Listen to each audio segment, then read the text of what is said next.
It's Wednesday, December 26th, Thursday, December 27th, if you're on the East Coast or across the pond. And this, my friends, is Spaced Out Radio.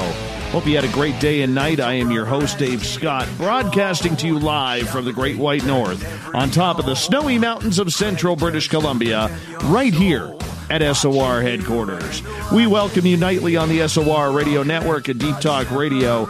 If you want to listen to our archives, we have them free for you at youtube.com/spaced out radio. Do old baby the favor, hit that subscribe button. Our website is spacedoutradio.com, where we have a plethora of features for you. You can rock out to Bumblefoot, shop at our store very, very soon, as we are in the midst of building it, and read up on the SOR Newswire put together by Captain Shirk. Tonight's show is brought to you by the YouTube channel in Suho. Sebastian Martin brings high-quality messages to the masses. Go to our website, click on the In Suho banner, and subscribe today. For the final time of 2018, we have Butch Witkowski joining us from Pennsylvania's UFO Cop, where this group has spent the last couple of decades looking into everything from ghosts and UFOs to Bigfoot and Dogman sightings around the state and the United States. A former police officer, Butch is dedicated to looking into the strange happenings that are going on. He's convinced of only one thing, that there are people out there having some very strange occurrences. So tonight, we're going to take a look at the year that was with Butch, and we will take your questions from the chat rooms and Twitter at #SpacedOutRadio as well. Then at the bottom of hour number 3, we bring in Paranoia Magazine editor Olaf Phillips for the SOR Newswire. Mr. Butch Witkowski, a belated Merry Christmas and hopefully a very happy New Year coming up for you, my friend. And same to you and yours. And it's a pleasure as always. You know, this year has flown on by. I mean, we always talk about, Butch, when you're on the show, how quickly the show goes. I mean, like every time we're like shaking our heads wondering, how the hell did this end so quickly? But it just happens that way. It really does. Yeah. But, you know, I appreciate you taking the time to come on once a month with our listeners. Our YouTube numbers with you are blow away almost every other show that we do, and you're one of our most popular guests that we have on a monthly basis. I'm so looking forward to continuing that with you in 2019 as well, my friend. Hey, that works for me. It's always fun being on this show. The SOR people got it rocking. Well, I appreciate that. Oh, by the way, I have a shout out for you. Okay. I got a message earlier today, actually about an hour ago, from a gentleman in Pennsylvania. Him and his wife live in the Lichen Loop. And every time you are on Spaced Out Radio, they tune in. Well, the gentleman does. He tunes in, but he's trying to get his wife hooked on. So I want to give a big shout out right off the hop here to Jim and Sandy Pritchard for not only being fans of Spaced Out Radio, but big fans of yours as well. And because you investigate this bipedal canine that is in that Lichen Loop of Pennsylvania, they are very, very interested, Butch, in your research and what you were doing. So I wanted to give a big shout out to Jim and Sandy tonight, and they wanted to say a big hello to you and Happy New Year to you as well, Butch. I've heard that name before. I think I've spoke to them on Facebook maybe or Twitter or something like that.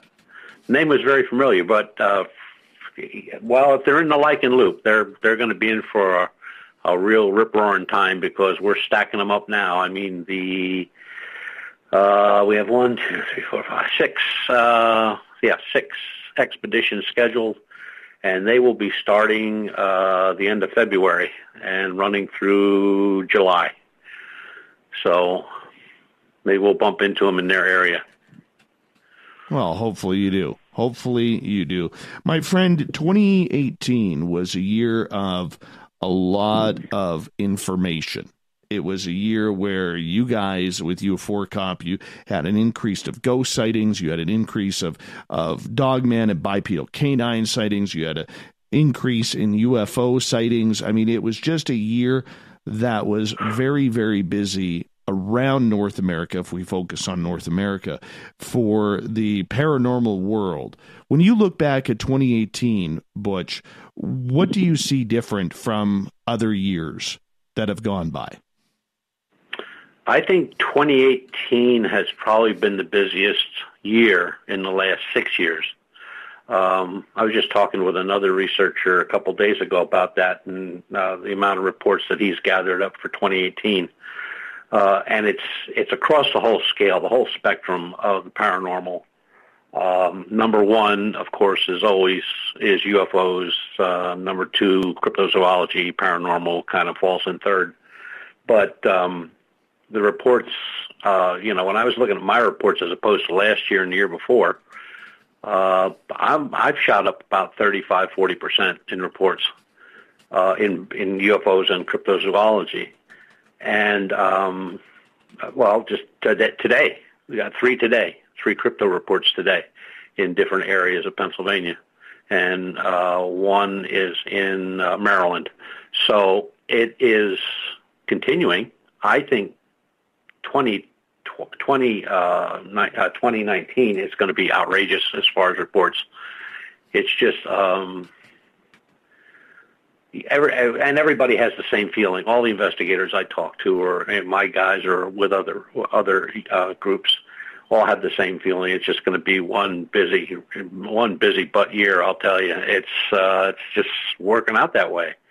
I mean, stuff that some of the reports that are coming in have some historical value, and when I say that, I mean that in the area that these new reports are coming from, the historical data shows that there's been a lot of activity in that particular area, but it might not have been last year or the year before, but it might have been 2 or 3 or 4 or 5 years ago, and it's kicking up again. And I'm not seeing a whole lot of misidentification. People are pretty stalwart when it comes to the descriptions they're giving us of what they're seeing. People are starting to record sounds, that's really out of the ordinary. I mean, they're hearing sounds and they're starting to, record them. Most of these phones today, you can record, or they're out there with a recorder. That's very strange, but it's really helps us a lot because, coyote calls or deer in distress or animals in distress, you can pretty much pick those out pretty quick. But it's those oddball ones that, like after you listen to it 4 or 5 times, you're scratching your head going like, what the hell was that? And the areas in the Lichen Loop are still the hot areas. The places where we're getting reports in, we've had reports prior to that, and there are historical reports prior to what we did. And I think this upcoming year is going to be a big year. And UFO is the same thing. I mean, UFO sightings are up. Crypto sightings are up. Paranormal kind of flattened out. I don't know what's going on there, but everything else seems to be flying. So, and that's just not in Pennsylvania. That's everywhere. That's I talk to investigators in Illinois. I talk to investigators in California. I talk to investigators in Arizona, Texas, Florida. I mean, everybody's getting a lot of stuff. So it's looking to be a banner year. And I'm not saying flap-wise, but as far as amount of reports seen. Flaps are very rare. Last one I know of was in 09 or 10. That was registered as a flap, and actually it wasn't a flap when you sat down and looked at it and ran the numbers and figured out that every time something went on the news media, somebody had a sighting or 10 people had a sighting. So looking forward to it. We're gearing up for it. Why do you think that 2018 was such a busy year compared to the last 6 years? I think researchers and investigators are out there talking more about it, and I don't mean the folks that do the conference circuit. I mean, I'm talking about the people that the boots on the ground folks have been more forthright with making these reports known and sharing the reports with other investigators, and I think communication has changed a lot in the last, 2 years, where at one point, groups would barely say hello to each other, let alone share information. That's just the way it was. And, between that and the backstabbing and everything else, nobody ever got anywhere. But it just seems like the older groups, the groups that have been around for quite a while, are, leaning more to sharing information, sharing locations, reports, what they got, what they're looking for. And I think that's helped a great deal. I really do. Do you believe, though, that the public in general is becoming more aware because of what they're seeing on television, because what they're hearing on radio programs such as this? I mean, everybody, and I fully believe this, I think everybody has an interest in one of these topics that you're investigating or that we're talking about. Mm-hmm. Well, the better known radio shows, where there's not a lot of clowning around, you know what I mean? They're giving out good information. They got people in there, they're giving them good information, therefore they're passing it out to their listeners. And then you have a couple periodicals, you have podcasts now that are doing the same thing, where they're giving out the information as they get it. They're not changing it. So in other words, if somebody calls in and says, well, I saw an 8-foot bipedal canine running across a field, maybe a show a couple of years back would go, the guy saw a 10 Bigfoot running across a field. Nothing close to what was ever given to him, just to, garner more listeners or get more on the podcast. Everybody seems to be playing it by the book, as far as I can see. But that's really only in the last 2 or 3 years that's been turning around. Before that, it was just, whatever you said was just blown so far out of proportion that, you were looking at a bipedal report or a Bigfoot report that all of a sudden turned into a landing on the White House lawn of 15 flying saucers. And it just got crazy. But I think, and you got to look to it that the change in the podcasts, people that are doing some of these podcasts now are researchers. They are investigators. They've been at it a long time. They're just coming to the game late. And same thing with radio. A lot of the radio shows, you have people that are either experiencers or they're researchers or investigators, and they know what they're talking about, and they're not afraid to call you out on it either, which is good. So I think the changes have always been looked for, but it's really only the last 2 or 3 years that they've come to fruition that those changes have definitely taken shape. Do you believe, though, that we are closer to finding out what is going on with all of these new sightings, with the fact that people seem to be paying more attention? And how does that bode for 2019? Because usually when you have a banner year in research, the following year is lackluster, if not disappointing. Well, I don't know. I just have that feeling that, things have changed a lot, and it's something that we don't really pay a whole lot of attention to because we're busy doing other things. But when you sit down, you think about it for a little bit, you have the naysayers aren't out there so much anymore. The hoaxers already know that we can catch them really quick, so you don't have a lot of that anymore. People are more aware. They've listened to researchers like myself and others who say, you need to read, you need to study, you need to research this before you go looking for whatever you're looking for. And a lot of that caught on. I mean, I was talking to a researcher down in Gettysburg just last week, and it's kind of our yearly Christmas call where we just banter on for about 2 hours.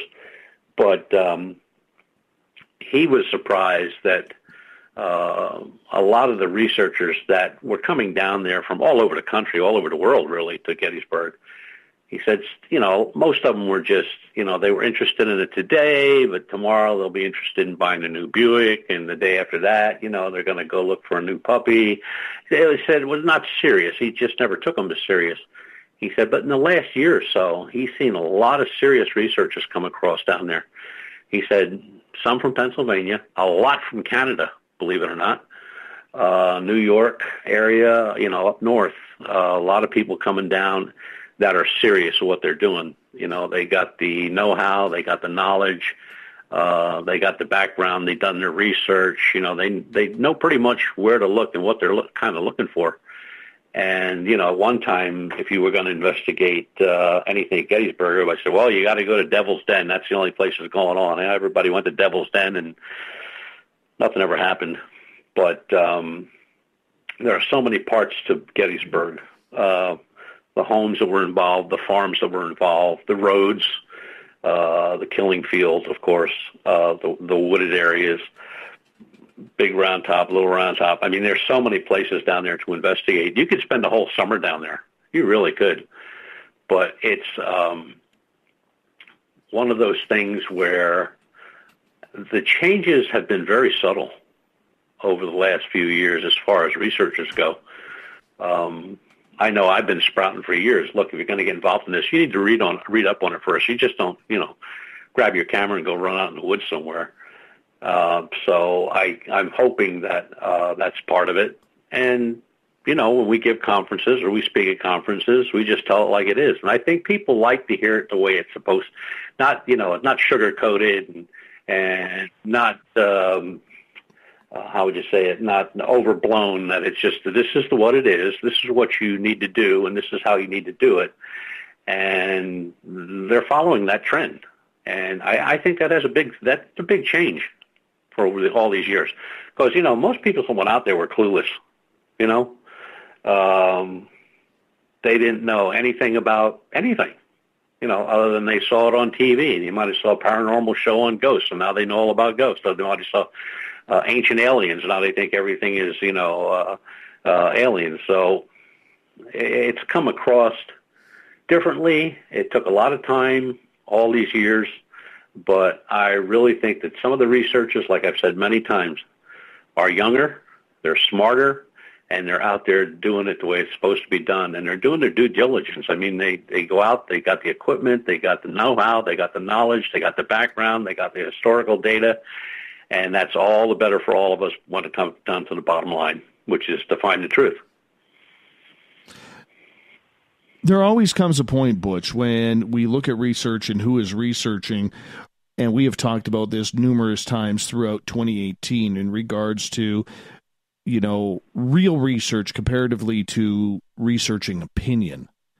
When you have so many people, as you've said, who are out there doing the research, buying the equipment, getting out there, boots on the ground, there's still that problem that we have out there of researching opinion rather than researching research, if that makes any sense. Mm-hmm. How do we change that?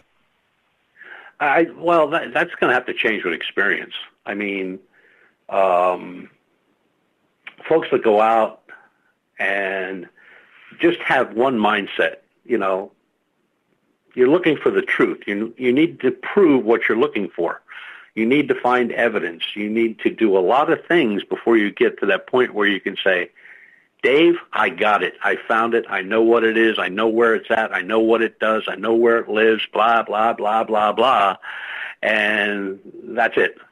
I mean, if they're just going out to, run around the woods and come home and tell a good story or get on a podcast or something and just, they're great exploits for the day. They walk 5 miles into the woods and back. It doesn't make any sense, but I'm not seeing too much of that, Dave. I really am seeing folks that contact us anyway, myself or other people in our groups, that ask serious questions. It doesn't always have to do with equipment or anything like that. It may be, and it doesn't even have to be technical. It may be just, what are your thoughts on X, Y, and Z, or I have this predicament where, I'm bordering private property. How should I handle that? Should I just go in or should I, get permission? It's just little things will pop up. But it has changed. It definitely has changed. And I really think that, 2019 is going to be horrendous because a lot of the old hoaxers and stuff are long gone. You don't even hear from them anymore. I don't see any of them on the net much anymore. They've been caught so many times, nobody would believe them if they did drag something in or something landed in their yard. Doesn't make any difference. Nobody would believe them. But the old fool me once deal, right? Fool me twice. Mm-mm. But it's what is surprising to me, very surprising, is the amount of information required by groups and researchers from our northern brethren up in your area in Canada. Mm-hmm. I mean, I never heard, up until maybe a couple of years ago, I never heard anything out of Canada. I might have read some things out of Canada, but really never heard anything out of there. And now, get emails. My folks get emails. It's like there's been an awakening. And now that may just be because I was never involved in anything in Canada, but it's like all of a sudden there's this awakening from the Great North, where they're seeing UFOs, they're tracking, Bigfoot, they're looking at bipedal canines. They got weird stuff running around in the woods. They got missing persons. They got abductions. They've got this. They've got that. We never heard that before. Never. Now, I can't think the guy's name is Witkowski. Yeah, Chris Witkowski. Yeah, he's a researcher up in that area. And years ago, I used to see a lot of stuff from him, in different spots on the internet. But I really haven't seen hardly anything out of that guy in the last 2 or 3 years at all. I know he used to be on the radio quite a bit, but I haven't seen that. Maybe he has a podcast or something. I'm just not catching it. No, he's been, how can we say, politely shunned by a lot of people in the community due to his, what a lot of people feel is ego. Yeah. Well, if you want to kill yourself doing this stuff, just develop an ego and you'll be finished real quick. On that note, I'm going to get you to hold on here, Butch, because we are going to go to our first break of the night. Butch Witkowski's Strange Days usually happens the final Monday of every month, but because it was Christmas Eve, we moved it to tonight. Finish off a look at 2018 with the man, the myth, and the UFO cop legend. We'll be back with more Butch Witkowski right after this.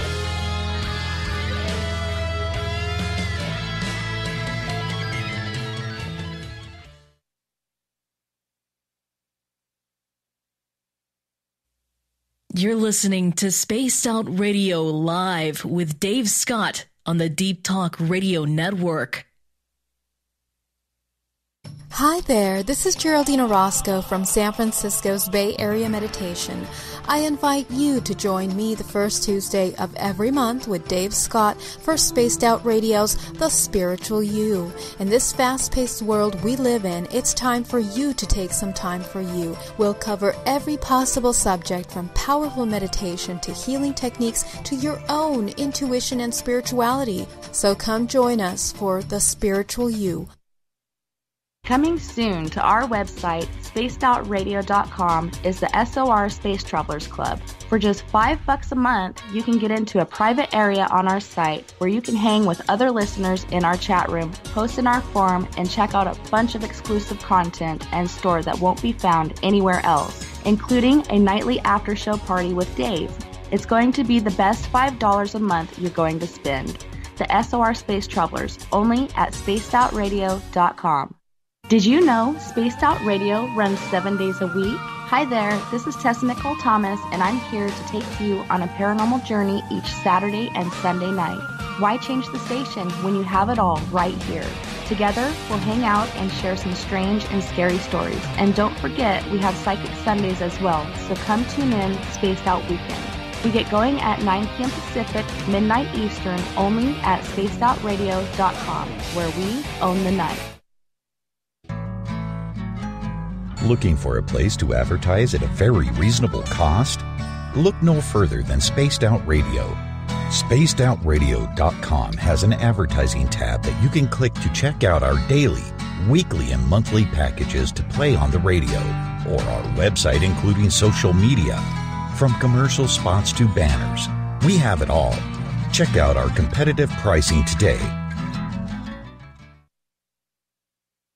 You know, it's hard being the bad man of ufology, but that's just the way that I like it.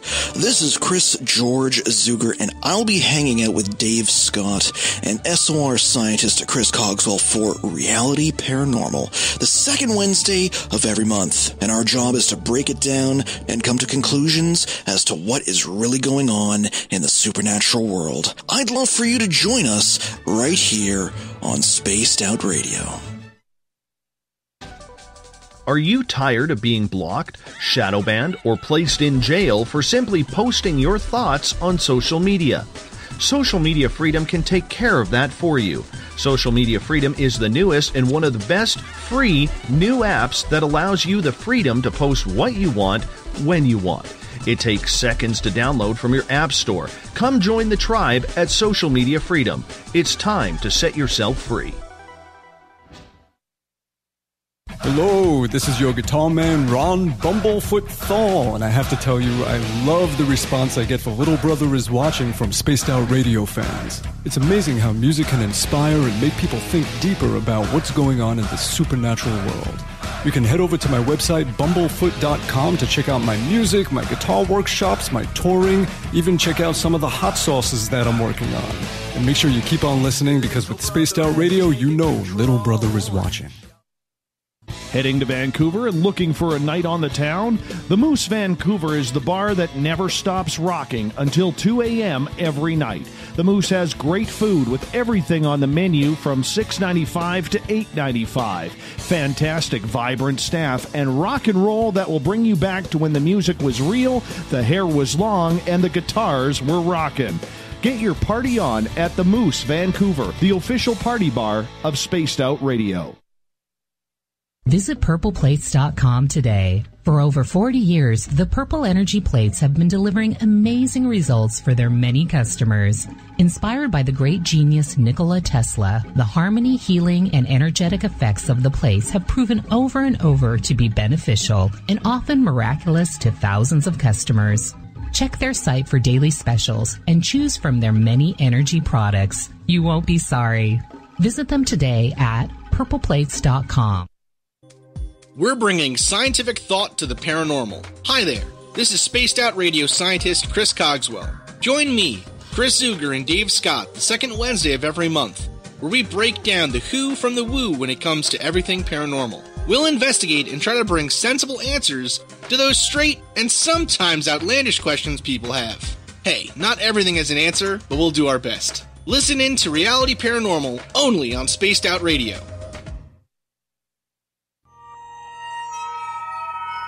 You hear footsteps in the empty room above you. A rocking chair begins rocking by itself. Don't be afraid of the things that go bump in the night. Reach for Spirit Storybox, the iPhone app the Huffington Post UK called the only ghost hunting app you will ever need. Spirit Storybox. The spirits are telling their stories. Are you listening?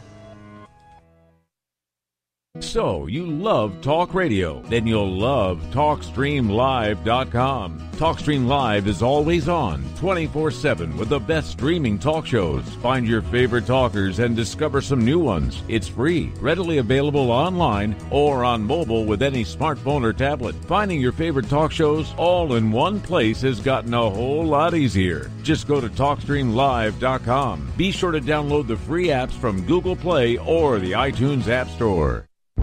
Are you intrigued by paranormal talk radio? You'll love the new Paranormal Radio app from TalkStream Live. You'll find a great selection of talk shows covering UFOs, ghosts, strange phenomena, and much more. Download the Paranormal Radio app now and start listening to the very best in paranormal talk entertainment, including the network you're listening to right now, the Paranormal Radio app, free in Google Play and the iOS App Store. A timepiece is a reflection of who you are, and what better way to show off the real you than with an Escape watch? Escape is a lifestyle brand accessorizing your days and nights. Choose to escape and create the life of discovery that you deserve. Dream, play, unite with your own personalized Escape watch. head to escapewatches.com. There is no time like the present to enjoy your escape. Use promo code SMF2017 for your 20% discount today.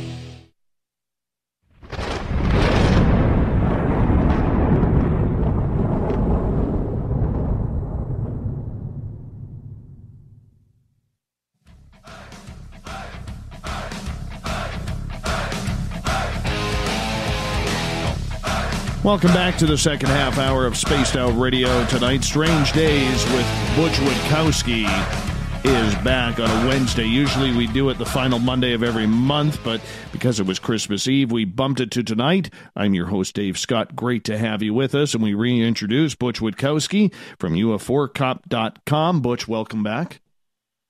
Good to be back. So I mentioned this ghost story last night, and because we, every night our listenership is changing, I will mention it once again. So over the weekend, I had my buddy Mike stay at my house to watch the dogs, because I got 3 dogs, while we went down I went down to spend Christmas over the weekend with my family. And anyways, it was good to see my parents and my sister, my nephews and nieces and everybody like that. And it was kind of emotional because it was our first Christmas without our nephew and grandson, but we got through that. And long story short, on my way home on Christmas Eve, I get a phone call from Mike. Says, dude, you got something in your house. I'm like, yeah, welcome to the house of the weird, man. You know how it goes. And Mike says, dude, I got to tell you this story of what happened. And I'm like, okay. So Mike was sleeping in our spare bedroom that we have in the basement of the house.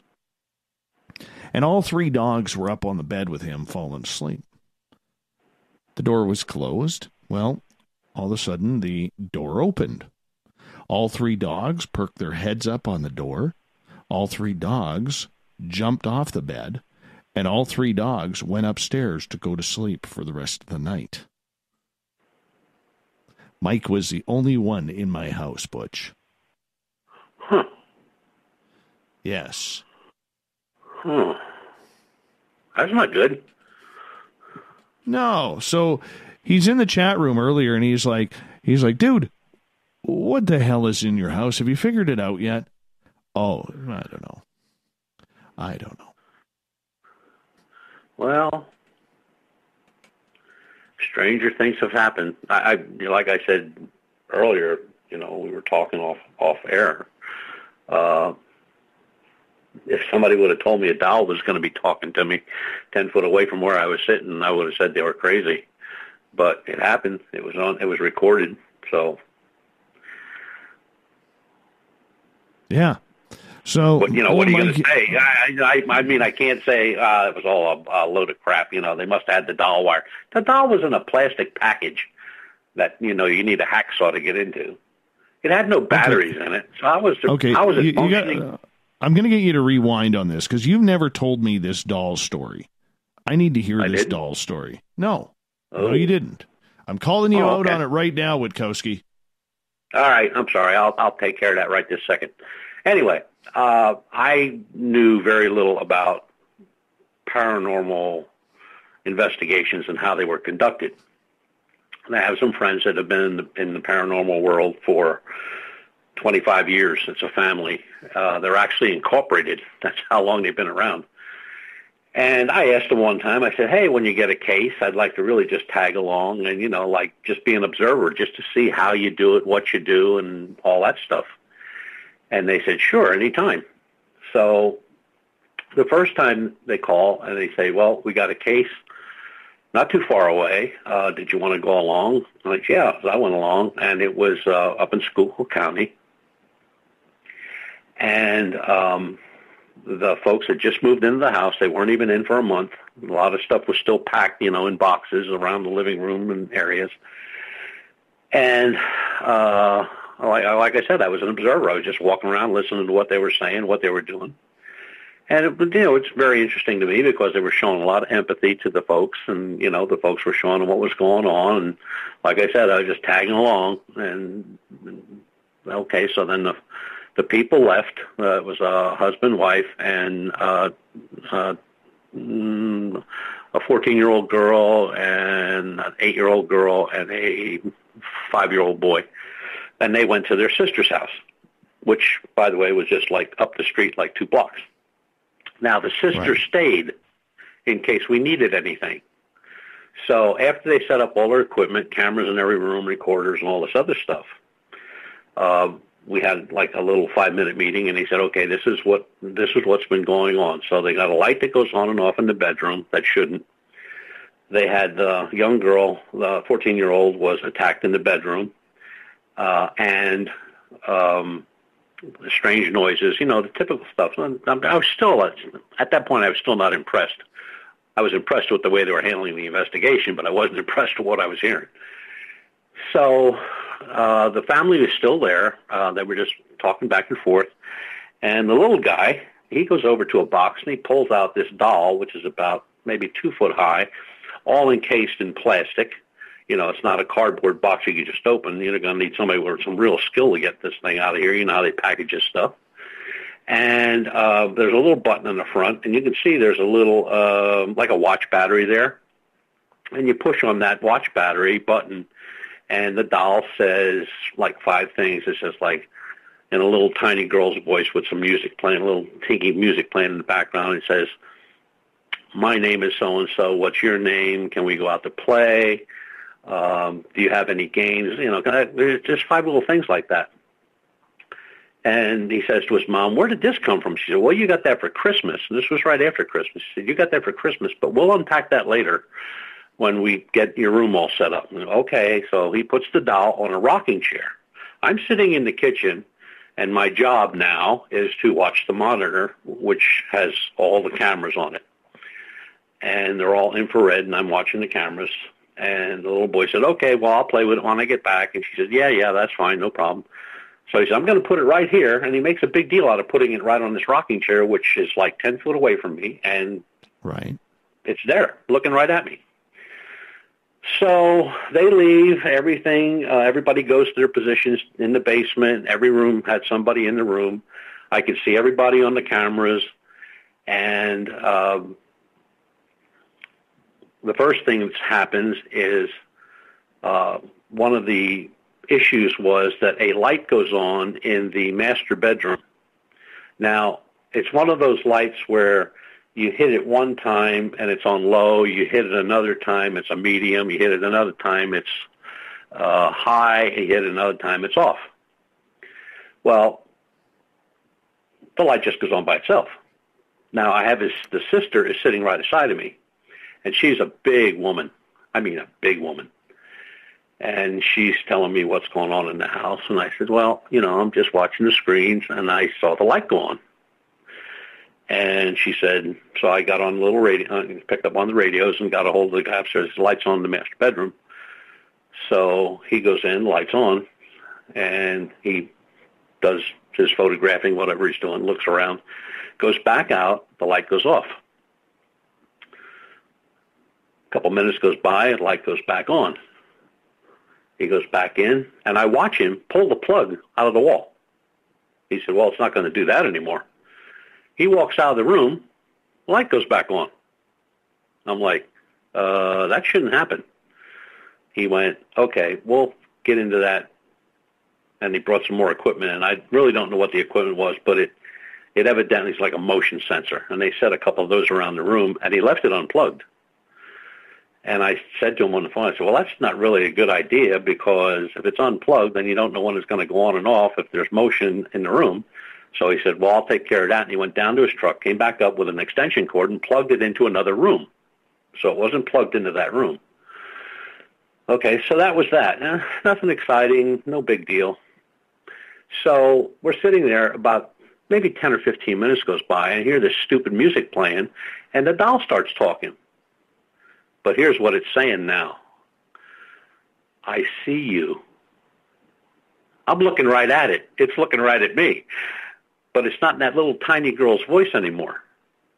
The music stayed the same, but the voice changed. And here's my cheap imitation of it. It says, the music went off, what I did was I turned around the chair. I got up off the chair. I took 2 steps. I was now within spitting distance of it. It's all lit up, and it says this, "I see you." And I went like, okay, I'm out of here. Now, I tried to make it to the front door, but the girls got me by the belt. I'm telling you, man, she's a big girl. There's no way I'm taking this girl out the door with me. So that's all it says, right? And it goes out. Everything goes dark. So I get on the radio, and I'm like half yelling, I need somebody in the kitchen as fast as possible. We have an issue here. Well, everybody showed up. And I said, did anybody capture what just happened on, I got it on film. I have it on the camera. I said, but did anybody capture it, the voice, on a recorder? They said, well, the only close recorder would have been downstairs. So the guy goes downstairs, brings the recorder up, puts it on the table, turns it on, you hear this music play, la, la, la, la, la, la, la, la, and all of a sudden the music stops and it goes, I see you. And I'm like, that's it, I'm out of here, right? So we get the doll, we bring it into the kitchen. We're looking at it. There's no way this package was ever opened. I'm telling you, it's like heat sealed. And then we're looking at it, and I'm pushing the button, and it's a little girl's voice saying the same old stuff. You want to be my friend? What's your name? Blah, blah, blah. Can we go out and play? Yeah. But then I look at the bottom of the box, the bottom of the package, where it says batteries not included. Oh, that's just eerie. So now the folks come back. They come back about 4 in the morning. It was 3:30, 4 in the morning. They come back, put the kids to bed, and we're telling them what happened. And the old man, he's looking at it. He cuts the package open with a knife. He pushes the button, still does the little girl thing. He opens up the back thing where you put the batteries. There's no batteries in it. It's impossible. So he takes it outside, throws it in the trash, and lights it up. He burns it right there. I'm like, wow. So a couple months goes by, and they call me and ask me if I'd like to go on another excursion. I said, sure, I'll go along. So I meet them at this place, which, again, was up in Schuylkill County, which is why I try to stay out of Schuylkill County as much as possible. And it's an indigenous family that moved from Oklahoma, from Cherokee Nation, Oklahoma, to this into Schuylkill County, Pottsville area. Their daughter was a big deal with a bank in Oklahoma, and she got this job at a bank in that area, so she got them a home to live in. Now, they had just moved in, but they were all in. There was a husband, wife, 3 grandchildren, a son, a daughter-in-law, and they were complaining about, they think they brought something from the nation with them. Okay, so we were just sitting there talking, and I said to the lady, I said, do you follow the path? And she said, I have all my life. And I said, okay. I said, what are you seeing? And she says, in the kitchen, she says, if you look at the corner wall, far corner, and this thing it was amazing to me. I have a big house, and I have a big kitchen. It makes my kitchen look like a closet. This kitchen was huge. You could put a dining room table in there to seat 20 people, and you'd still have a lot of room left. So I'm like looking at the size of the room, and she said, there, right there in the corner. And up in the corner, there was this black square shadow. And I started looking around to see if it was a reflection off or something like that, or whatever. And I didn't see anything like that. And then I looked, well, it moved. Now it was about 4 foot from the corner to up the wall, going to the left. So I called one of the guys and I said, you need to get this on film. So they started videoing right away, and it disappeared. So I was talking to the son, and he still practices. He goes to all the powwows and stuff. He's a dancer. He brought out his regalia and stuff, and it's all eagle feathers. And he said, I know what you're looking at. And he says, yep, and here's the permit. I can have them. I'm an Indian, I said, I wasn't even questioning that. He said, now come on downstairs. He said, I really want to show you something weird. And I went like, okay. So everybody stays upstairs. They're talking and looking around the kitchen. And I go downstairs with the son. And evidently this house that they were renting or buying, well, I don't know what that deal was, but it was in the basement. Half the basement was being converted into an apartment at one time, and it was still in a kind of a half construction, maybe half finished construction. And he says, yeah, this is going to be an apartment. We're going to rent this out, blah, blah, blah, blah. He said, but come on back here. So we go back in the room where there's a washer, a dryer, a water heater, you know, kind of a tub sink. And he says, come over here to the wall. And I said, okay, here we are. And he says, do you have a light? And I said, yeah, flashlight. And I pull the flashlight out. And he says, give me the light. And he shines up on the wall. And there's an eagle feather embedded in the wall. I mean, like you would throw a dart. It was embedded in the wall. And he says, that showed up 2 weeks ago. I said, you sure somebody just didn't put it in a hole? He said, there's no hole in the wall. He said, you can't pull it out either. He said, you can try. So I walked over and gingerly tried to pull on it. It wouldn't move. And it was a solid concrete wall. It wasn't cement block or anything like that. It was solid concrete. I said, it just showed up. He said, yeah, Mom was down here washing. She turned around. She saw something fly by, and she never paid much attention. He said, I went down to pick up some wash and take it back up the steps to their room. And he said he saw it sticking in the wall. And I went like, that's weird. He says, well, what's even weirder is take a really good look at it. I did. He said, now let's go upstairs. I'm going to show you an eagle feather. He showed me an eagle feather. And this one was stone black. Stone black. He said, that's a bad omen. And I went like, okay. So at that point, again, I'm trying to find the exit. I the same group took me a third time to a Indian battleground where that was up in Macungie, Pennsylvania, where they were hearing hearing like a battle going on, and there were a lot of complaints about this. I mean, police were involved in it, the whole 9 yards. So we got there. It was maybe 6 o'clock. It wasn't quite dark, but it was getting there. And we walked back to the battlefield, which is behind a foundry, which is now a museum. This foundry was, made cannonballs or something during the Revolutionary War, and they turned it into a museum. A very big property. But the big field in the back, the big field in back of this, there was a big battle between two rival tribes, and it was really bad. I mean, there were a lot of Indians who were killed. Now, there's a mound, okay, and then there's a well. And now the well evidently was there when this battle took place, and some of the bodies wound up in the well, so that's why it was never used. And they just put a cover over it. So they do the flashlight thing, which was all new to me, where they put a flashlight down, and the flashlight is off, and they start asking questions to whatever. And, if you can hear me, can you turn the light on? Light goes on. Were you injured here? Did you die here? If that's a yes, turn the light off. Light goes off. Now, at this point, I'm really skeptical. I'm going like, I don't know about this. This sounds a little pokey to me. But they're using a flashlight where, you turn it and it goes on. There's no button or anything. You got to turn it to make it go on. Little mag light. So I said, guys, this is a little strange to me, but I said, let me try something here. Let's use my light. Because my light, you got to push a button on, low, on, high, on, off. Okay, you don't have to twist nothing. I mean, it's not going to move. You've got to actually push the button to make the light work.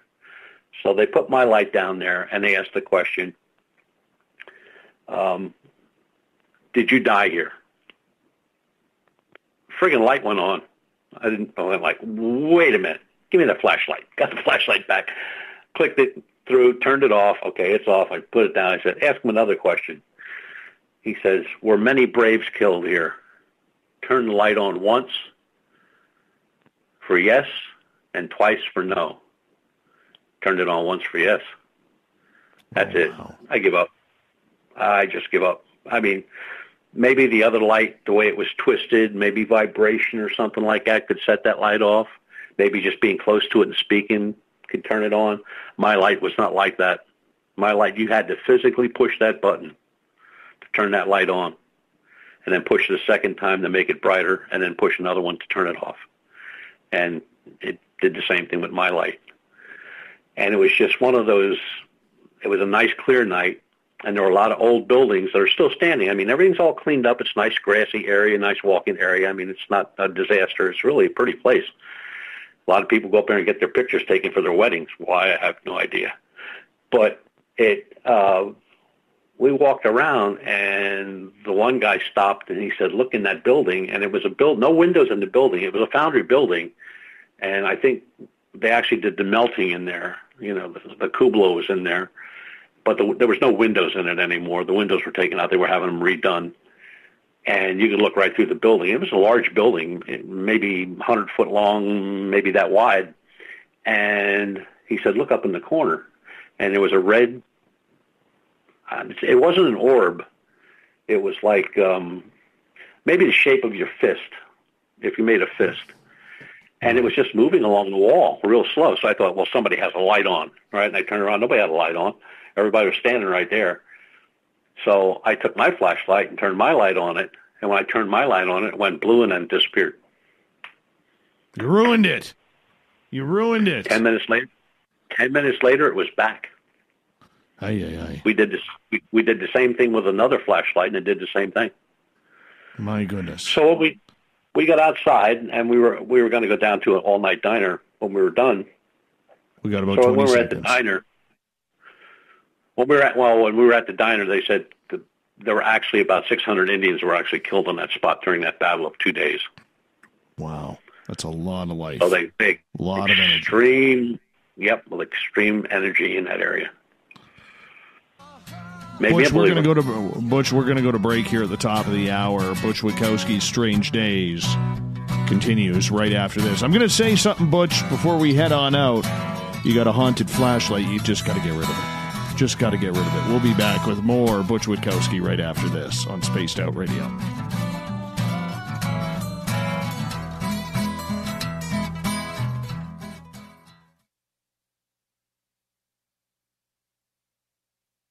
Every night on Spaced Out Radio, we have places for you to hang out. Hi, this is Carl. Join our SOR Space Travelers group on Facebook for live chat. On Twitter, using hashtag Spaced Out Radio. You can also join us in our Spreaker chat room. Check us out on Instagram at Dave Scott SOR. All of our archives are free on YouTube at Spaced Out Radio. By the way, I'll be watching you at your window until you do. Bye!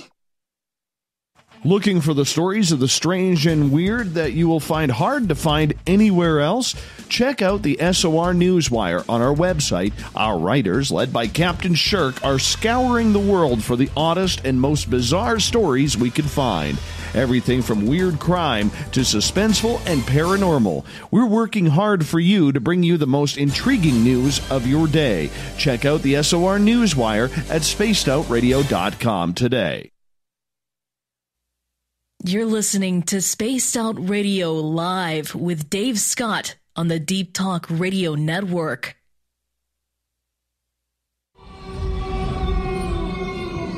Hey, this is Canadian Paranormal Investigator Mike Moore. The third Wednesday of every month, I'll be teaming up with Dave Scott to bring you Ghosts of the Great White North. Each month, we will bring on guests from across Canada to discuss their ghostly encounters. Canada is a paranormal hotbed with stories you've never heard, so we're going to bring them to you. So get comfy on your Chesterfield, grab a donut, and join us, eh? You know, it's hard being the bad man of ufology, but that's just the way that I like it. This is Chris George Zuger, and I'll be hanging out with Dave Scott and SOR scientist Chris Cogswell for Reality Paranormal, the second Wednesday of every month. And our job is to break it down and come to conclusions as to what is really going on in the supernatural world. I'd love for you to join us right here on Spaced Out Radio. Get your horns up with me on Spaced Out Radio. This is Ron Bumblefoot Thal. Come tune in to SOR where you can hear me rock out with Little Brother is Watching, the official theme song of Spaced Out Radio. And then come on over to bumblefoot.com where you can find out about my tour schedule, my music, and everything else. Bumblefoot.com keeps you up to date on what I'm doing and the best way to stay in touch with my music and music camps. Sign up for my newsletter at bumblefoot.com and remember, Little Brother is Watching. Do you want to know what's really going on in your world? Do you have questions about who you can trust in the mainstream media? Then look no further than the Rebel Planet. Come get the straight answers right here at spacedoutradio.com. Join me, Jamie Sexton, creator of Rebel Planet News, as I fill you in on the stories behind the stories. All you truth seekers, be sure to tune in to Rebel Planet on spacedoutradio.com the third Thursday of every month. So, you love talk radio? Then you'll love TalkStreamLive.com. TalkStream Live is always on, 24/7, with the best streaming talk shows. Find your favorite talkers and discover some new ones. It's free, readily available online or on mobile with any smartphone or tablet. Finding your favorite talk shows all in one place has gotten a whole lot easier. Just go to TalkStreamLive.com. Be sure to download the free apps from Google Play or the iTunes App Store. On the first Tuesday of every month, I encourage you to come along for a journey with me, Geraldine Orozco, on The Spiritual You. Together, we will take a look at how to access the highest expression of yourself and change your life. Consciousness, ET contact, health, and wellness, we can talk about it all. So come along for a spiritual ride with me, Geraldine Orozco, on The Spiritual You, only on Spaced Out Radio. Looking for a place to advertise at a very reasonable cost? Look no further than Spaced Out Radio. SpacedOutRadio.com has an advertising tab that you can click to check out our daily, weekly, and monthly packages to play on the radio, or our website including social media. From commercial spots to banners, we have it all. Check out our competitive pricing today. Find your escape where time has no limits. It's about living today and cherishing the heritage of yesterday. A spirit of adventure for what is new, with the nostalgia of the past. Your timepiece is a reflection of who you are. Life surrounded by beauty from the world around us to the soul within. EscapeWatches.com. There is no time like the present to enjoy your escape. Use promo code SMF2017 for your 20% discount today.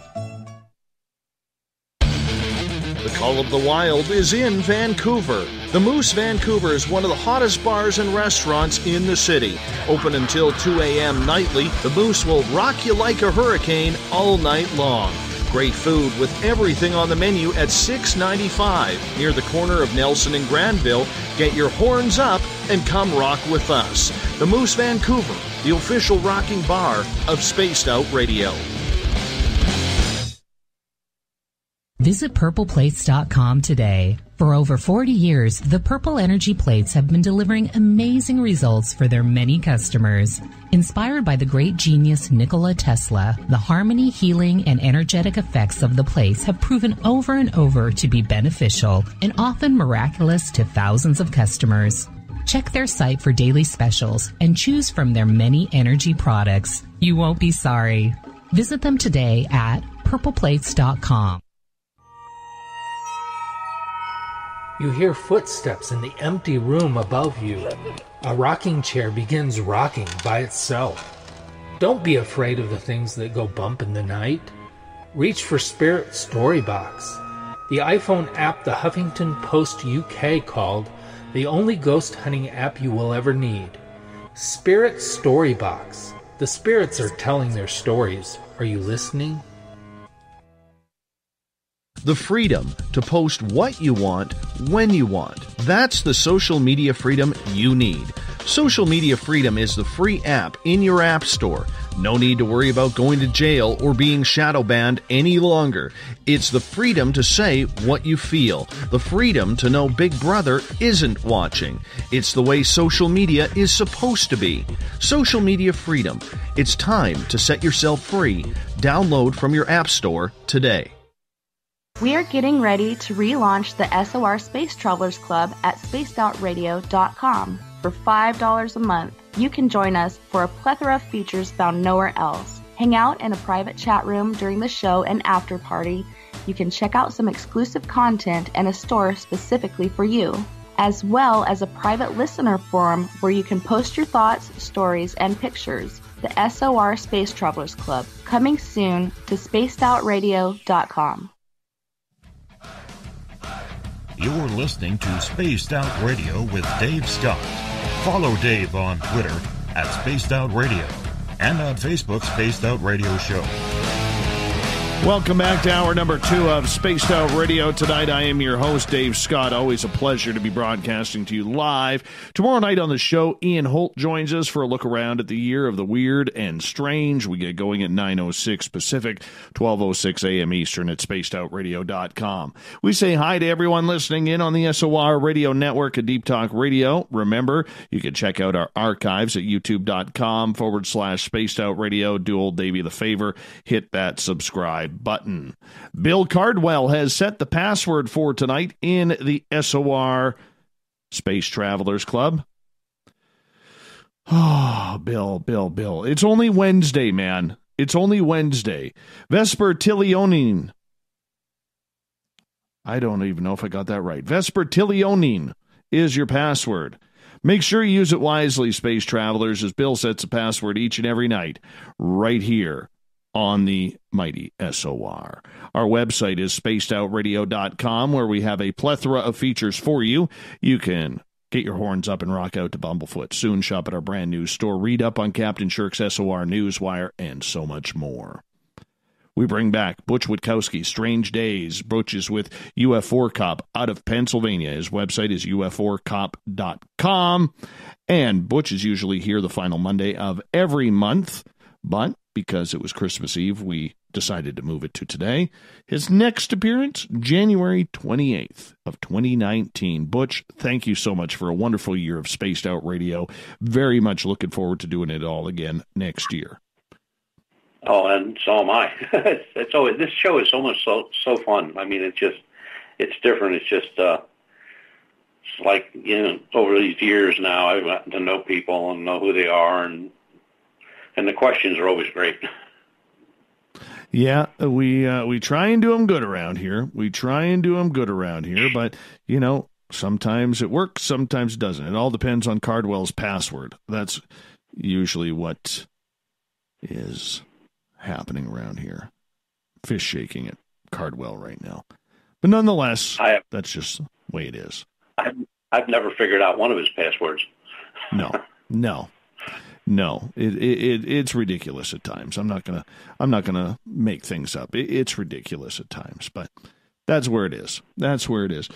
Butch, looking back at 2018, after you told a couple of amazing stories last half hour in regards to everything, and I still think you should throw out that flashlight, and I hope you did. But no, it's in my bag. 2018 was really known as the year of ufology. And it started off on December 16th last year with the New York Times article, and there was so much speculation about everything going on with the videos that the To the Stars Academy helped release, Robert Bigelow, Tom DeLonge, you name it. It was a real mouthful of ufology in 2018. What's your thoughts looking back on the way ufology changed this year? Well, it took off like a shot. Like you said, when all that stuff started coming out. And then, people started asking a lot of questions because they expected a lot of answers from Tom DeLonge, Bigelow, etc. Well, they didn't get the answers, and over a little bit of time, it kind of petered out and went away. And unfortunately, the folks that were listening to all this, those that had no interest now had an interest. Reports started coming in from all over the country, and all types of crafts. Now some were very explainable, like most of them are, but there were some that were just not explainable. They just were what they were, and it got to the point where researchers like myself and others were now starting to explain to people what a satellite, a slow walker is, as opposed to a fast walker, which would be an unidentified object. So all this stuff was starting to really pile up. I mean, it was like I was getting 3 or 4 emails a day just with questions on what to look for, or what should it look like, that kind of stuff. And on our website and on our Facebook page, we started posting things like the different shapes that have been encountered over all these years. And it just it just seemed to take off where, like it never did before. And I think even though all that stuff that came out in December, with the exception of Bigelow, I mean, what was said about Bigelow is true. I mean, Bigelow is trying to find out the propulsion systems. That's why he's got this great interest in abductees. Along with the disclosure and the secret group working out of the government, I mean, none of that ever panned out. And then the guy, I guess, that was supposedly in that group or headed that particular government group, it is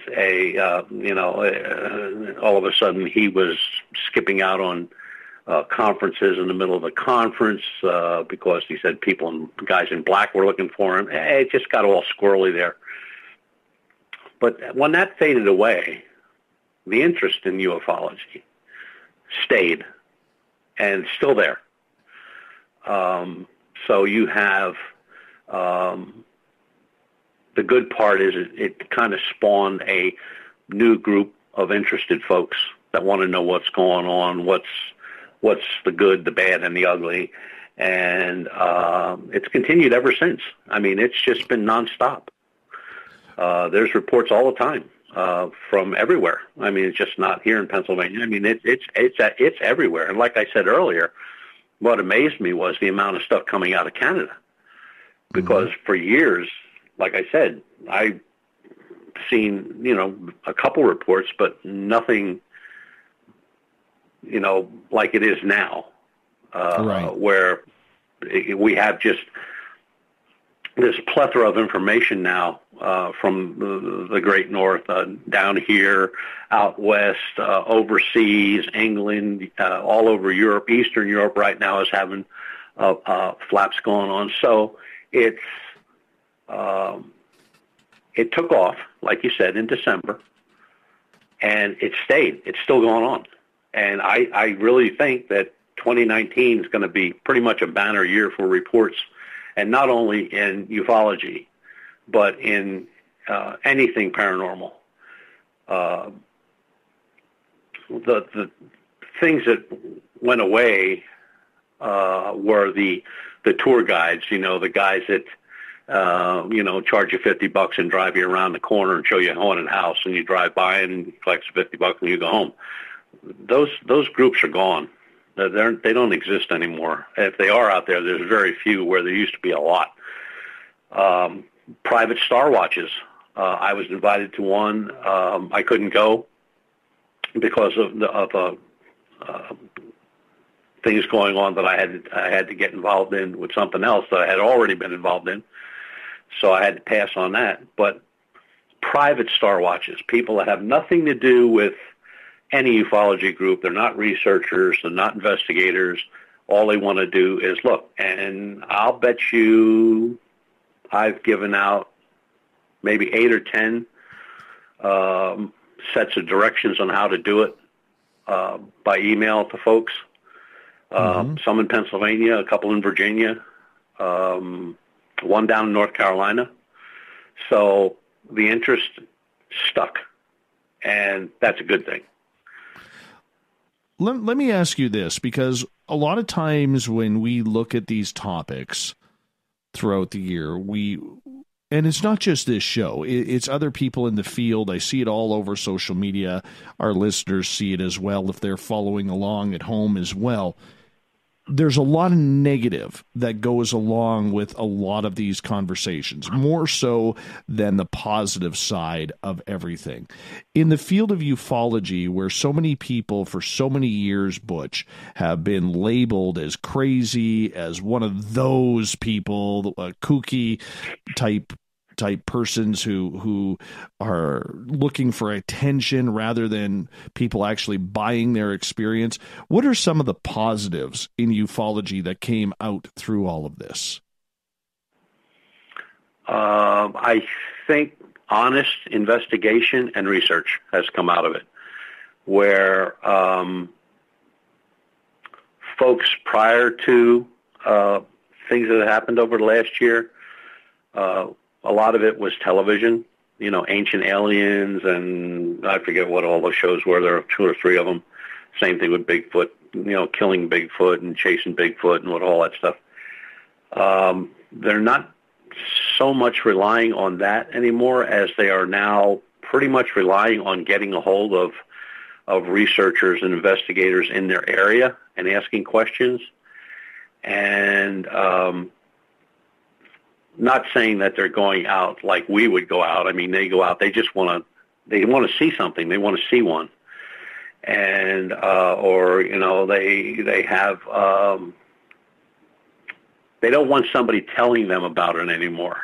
They want somebody to tell them how to see them, which is, of course, look up. But the questions being asked now are way different than they were before. Hoaxing has really dropped off a lot. I mean, if you got 2 years ago, if you got 10 reports, 9 of them were hoaxed. And the 10th one was a little shaky. Now, no. Because the hoaxers have already figured out now, it took them a little while, but they figured out now that we can pretty much pick out a hoax in a heartbeat.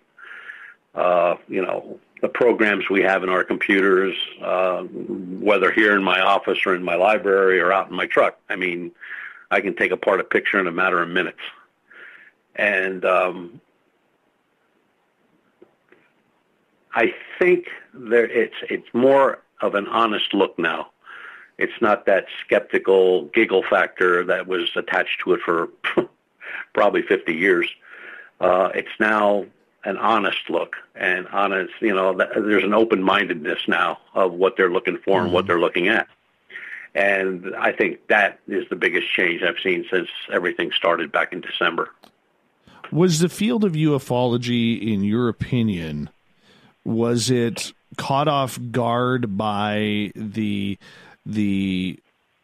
public scrutiny that kind of went over this, that finally there was some credibility going on in this field that people had, yearned for decades from the mainstream media, and now they were finally getting it? Whether or not you approve of the message of To the Stars or not, the fact that the mainstream media was finally getting involved with this case. They were finally getting into it instead of playing the X-Files theme song or the Star Trek or the Twilight Zone theme song with the stupid comment ruining the story right at the end of any credibility.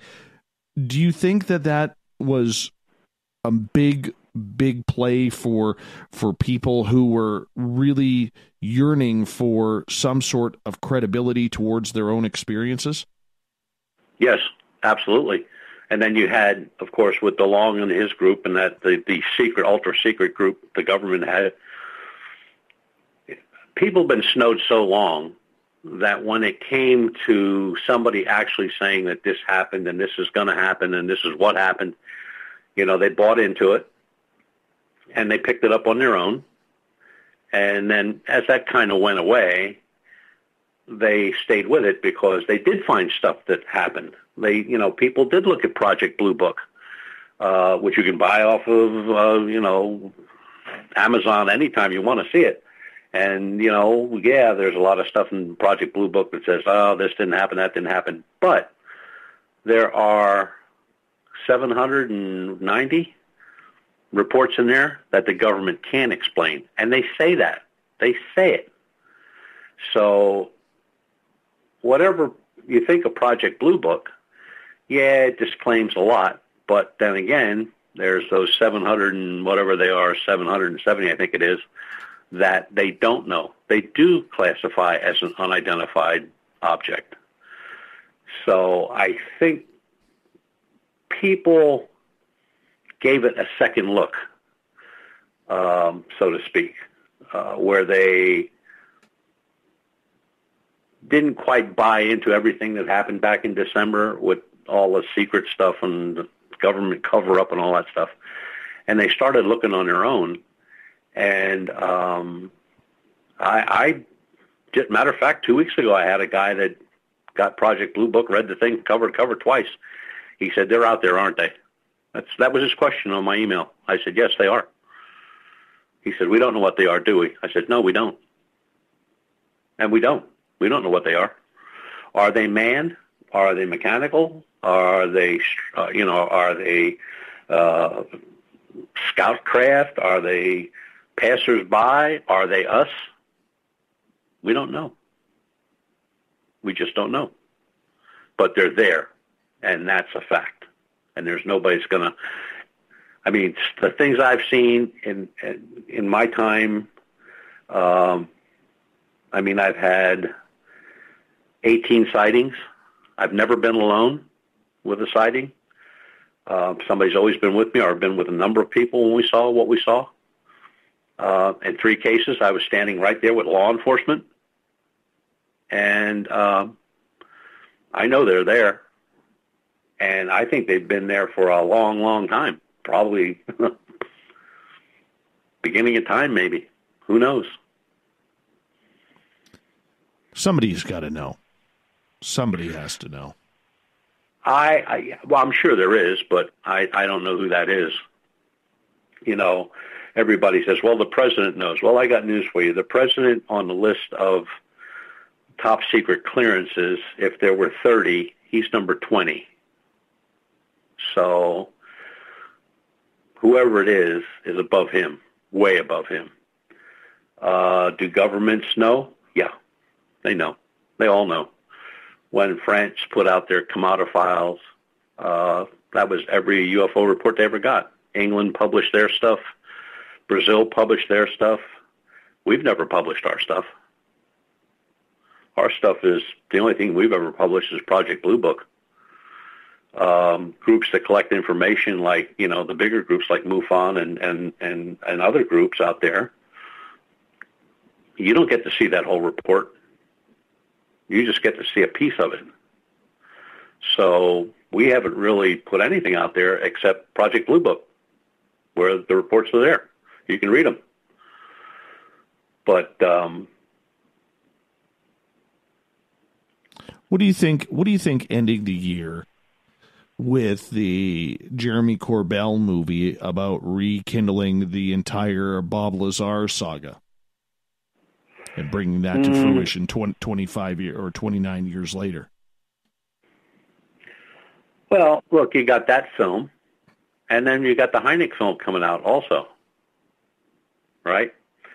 So in both cases, via Hollywood, you're going to get the acceptable version of what happened.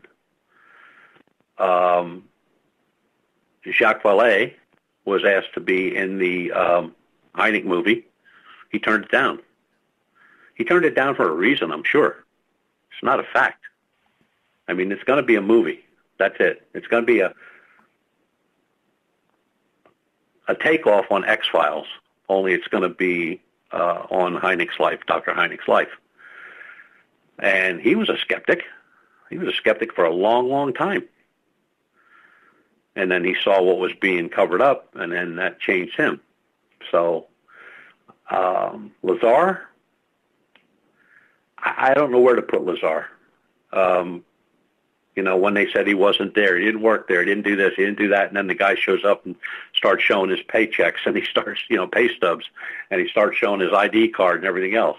And then they said, well, yeah, he did work there, and then, and then they threatened to put him in jail and this back and forth. And wound up working for him again anyway. Keep your mouth shut, we'll give you back your job. Done. That ended that story. So, we'll see. I mean, the neat thing about it is that we see is that people are starting to ask questions, and they're not buying the first answer they get either. Before somebody said black helicopters, or no, that don't exist, or there's no such thing as men in black, or blah, blah, blah, blah, blah, and people will go like, oh, okay. They ain't buying that anymore. They want to know. And photography's getting much better. Military folks are speaking out. Pilots are starting to speak out. Hell, you have astronauts that spoke out. They were kind of written off, but I believe what they said was true. I like the fact that pilots are now speaking out and not getting ridiculed or having their licenses taken away or fired from their jobs for talking about it publicly. I think that is one of the biggest positives that has come out, because it wasn't that long ago when pilots literally were told that if you want to keep your career, you just shut up about this. You don't talk about this kind of stuff. That's not what you do. And today... Yeah, but you had... Well, look, the Japan Airlines, that was almost a mid-air collision. Yeah. You had a damn near mid-air collision that was documented from the tower to the plane and other planes in the area that saw what happened. I mean, it was almost a head-on between an unidentified flying object and a loaded 737. 747. I'm sorry, 747. So, I mean, that's all documented. Now, the two pilots and the engineer on board, they all, did the lie detector bit, the whole 9 yards, and the only reason it got out to the public was because it was Japan Airlines. It wasn't our airline. It was Japan Airlines. They don't have any rules like that. All they know was they had almost a mid-air collision with a craft that nobody knew what it was, and it was seen by other craft. There was a plane above him, and there were two planes below him, and they all described exactly what that pilot was screaming over the radio to the tower. So they're there. They're out there. They've been out there. They'll be out there. And but comparatively, like those Japan Airlines pilots, as we only got about a minute left, they lost their jobs. Now, two of them were able to get their jobs back because of their credibility as pilots. But, I mean, you fast forward to today, where earlier this fall, there was 5 Virgin Airline pilots who saw that UFO over Ireland. And now, all of a sudden, it's getting mainstream play, whereas it's not that story that was on the back burner anymore, Butch.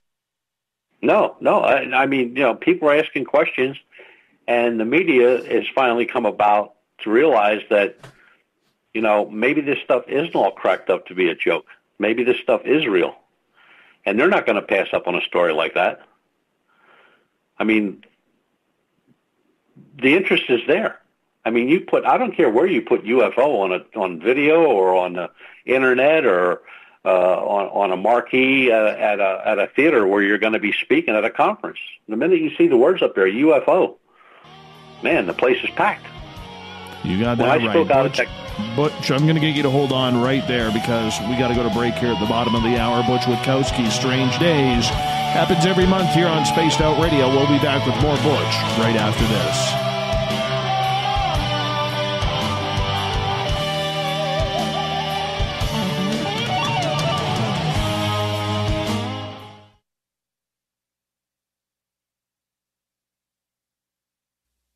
You're listening to Spaced Out Radio Live with Dave Scott on the Deep Talk Radio Network. Coming soon to our website, spacedoutradio.com, is the SOR Space Travelers Club. For just $5 a month, you can get into a private area on our site where you can hang with other listeners in our chat room, post in our forum, and check out a bunch of exclusive content and store that won't be found anywhere else, including a nightly after-show party with Dave. It's going to be the best $5 a month you're going to spend. The SOR Space Travelers, only at spacedoutradio.com. You hear footsteps in the empty room above you. A rocking chair begins rocking by itself. Don't be afraid of the things that go bump in the night. Reach for Spirit Storybox, the iPhone app the Huffington Post UK called the only ghost hunting app you will ever need. Spirit Storybox. The spirits are telling their stories. Are you listening? Hello, this is your guitar man, Ron Bumblefoot Thor, and I have to tell you, I love the response I get for Little Brother is Watching from Spaced Out Radio fans. It's amazing how music can inspire and make people think deeper about what's going on in the supernatural world. You can head over to my website, bumblefoot.com, to check out my music, my guitar workshops, my touring, even check out some of the hot sauces that I'm working on. And make sure you keep on listening, because with Spaced Out Radio, you know Little Brother is watching.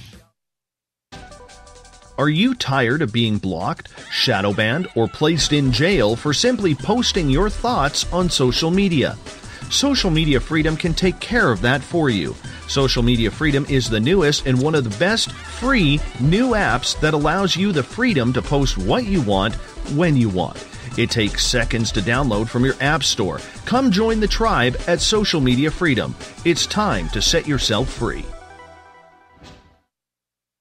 Visit purpleplates.com today. For over 40 years, the Purple Energy Plates have been delivering amazing results for their many customers. Inspired by the great genius Nikola Tesla, the harmony, healing, and energetic effects of the plates have proven over and over to be beneficial and often miraculous to thousands of customers. Check their site for daily specials and choose from their many energy products. You won't be sorry. Visit them today at purpleplates.com. You know, it's hard being the bad man of ufology, but that's just the way that I like it. This is Chris George Zuger, and I'll be hanging out with Dave Scott and SOR scientist Chris Cogswell for Reality Paranormal, the second Wednesday of every month. And our job is to break it down and come to conclusions as to what is really going on in the supernatural world. I'd love for you to join us right here on Spaced Out Radio. Looking for a place to advertise at a very reasonable cost? Look no further than Spaced Out Radio. SpacedOutRadio.com has an advertising tab that you can click to check out our daily, weekly, and monthly packages to play on the radio, or our website including social media. From commercial spots to banners, we have it all. Check out our competitive pricing today. Hi there, this is Geraldine Orozco from San Francisco's Bay Area Meditation. I invite you to join me the first Tuesday of every month with Dave Scott for Spaced Out Radio's The Spiritual You. In this fast-paced world we live in, it's time for you to take some time for you. We'll cover every possible subject from powerful meditation to healing techniques to your own intuition and spirituality. So come join us for The Spiritual You. So, you love talk radio? Then you'll love TalkStreamLive.com. TalkStream Live is always on, 24/7, with the best streaming talk shows. Find your favorite talkers and discover some new ones. It's free, readily available online or on mobile with any smartphone or tablet. Finding your favorite talk shows all in one place has gotten a whole lot easier. Just go to TalkStreamLive.com. Be sure to download the free apps from Google Play or the iTunes App Store. A timepiece is a reflection of who you are, and what better way to show off the real you than with an Escape watch? Escape is a lifestyle brand accessorizing your days and nights. Choose to escape and create the life of discovery that you deserve. Dream, play, unite with your own personalized Escape watch. Head to escapewatches.com. There is no time like the present to enjoy your escape. Use promo code SMF2017 for your 20% discount today. We're bringing scientific thought to the paranormal. Hi there, this is Spaced Out Radio scientist Chris Cogswell. Join me, Chris Zuger, and Dave Scott the second Wednesday of every month, where we break down the who from the woo when it comes to everything paranormal. We'll investigate and try to bring sensible answers to those straight and sometimes outlandish questions people have. Hey, not everything has an answer, but we'll do our best. Listen in to Reality Paranormal only on Spaced Out Radio. Are you intrigued by Paranormal Talk Radio? You'll love the new Paranormal Radio app from TalkStream Live. You'll find a great selection of talk shows covering UFOs, ghosts, strange phenomena, and much more.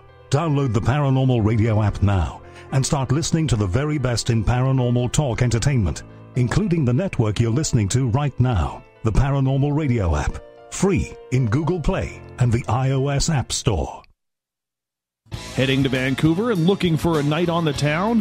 The Moose Vancouver is the bar that never stops rocking until 2 a.m. every night. The Moose has great food with everything on the menu from $6.95 to $8.95. Fantastic, vibrant staff and rock and roll that will bring you back to when the music was real, the hair was long, and the guitars were rocking. Get your party on at the Moose Vancouver, the official party bar of Spaced Out Radio. Did you know Spaced Out Radio runs 7 days a week? Hi there, this is Tessa Nicole Thomas, and I'm here to take you on a paranormal journey each Saturday and Sunday night. Why change the station when you have it all right here? Together, we'll hang out and share some strange and scary stories. And don't forget, we have Psychic Sundays as well, so come tune in Spaced Out Weekend. We get going at 9 p.m. Pacific, midnight Eastern, only at spacedoutradio.com, where we own the night.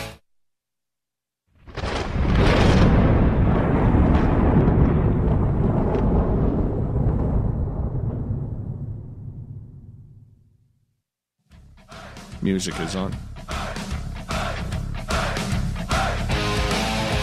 we go. We're past the halfway point of Spaced Out Radio tonight. I am your host, Dave Scott. Butch Witkowski's Strange Days, continuing on here as we are going through the year that was in 2018. Butch's website, uforcop.com, if you want to check it on out. Butch, welcome back to the show. Happy to be back. Waiting for the questions now. Yeah, we'll get to the audience questions now. We'll start off with Joe. He is asking, Butch, would you rather spend a night with a haunted doll in your bed or being chased by a dog man through the woods? That's a good one. I'm probably getting chased through the woods because I can get to my truck and get out of there quick. Maybe. Only if you have somebody running slower behind you, my friend. Well, anybody I can trip up, you know. My guys bought me my guys bought me a T-shirt that says, "If you see me running, try to keep up." Nice. Mm-hmm. Very, very nice. All right, let's get to the next question here. This one comes from Keith. He is saying, Butch, what do you think about those people or groups out there that rank Bigfoot into one of 5 categories based on appearance? I only heard that one time. I don't buy it. I think Bigfoot is Bigfoot. You know, maybe color change or something like that. But as far as size and shape and all that stuff, I don't think you can classify them. That'd be like me trying to classify bipedals. I mean, they are what they are. I mean, classification, that'd be like trying to classify UFOs. Like, you know, is that a starship? Is that a scout ship? Is that this? Is that this? And I don't buy that. I think the description of Bigfoot going way back, we're talking indigenous-wise, hundreds of years, has always been the same. I mean, it's really not changed. Now, color-wise, yeah, there's been some things with color. You know, they're lighter in color, they're darker in color. The thing that always has intrigued me, and I just went over this with one of my guys for like an hour, a lot of reports, and I mean a lot, over the last year and a half, maybe 2 years, mm-hmm. where sightings start with a bright flash of light, or they end with a bright flash of light. Now, what's that all about? What is the flash of light? What's that got to do with anything? But you'll have a sighting, and the person making the report will say, well, there was a bright flash of light in the woods, and then I saw, or I saw, and then there was a bright flash of light, and it was gone. What is all that? What's that about? Is this something new now, or is this something that's always been going on? Because there are reports where there has been no sighting of any type of a creature, but there are bright flashes in the woods when something happened. So I have no clue what that is. Neither does anybody else that I know of. I just find it interesting, like in regards to the Bigfoot, I do believe, Butch, that there are different species, okay?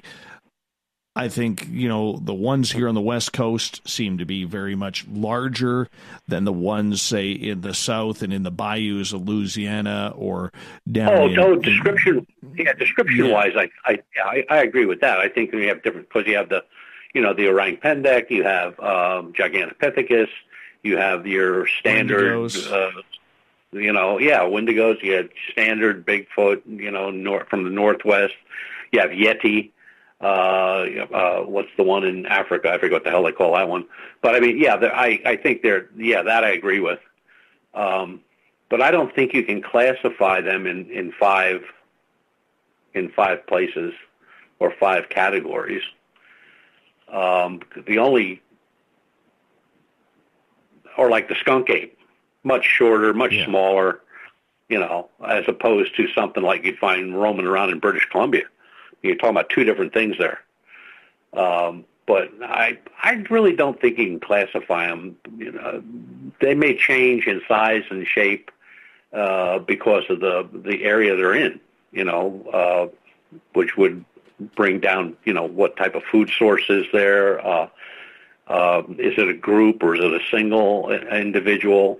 I think there's a lot to put into that.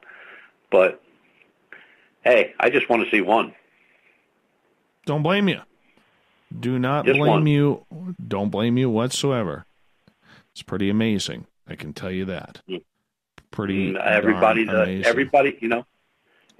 I've talked to. It's funny you use that word, because I've heard that word before, where I've talked to folks that have seen, and that's the same word that comes out of their mouth too. It was amazing. It was just amazing. And another thing that comes out that we've heard more than once, and by respected researchers that I have a lot of respect for, especially one who is retired law enforcement, and it happened right here in Pennsylvania.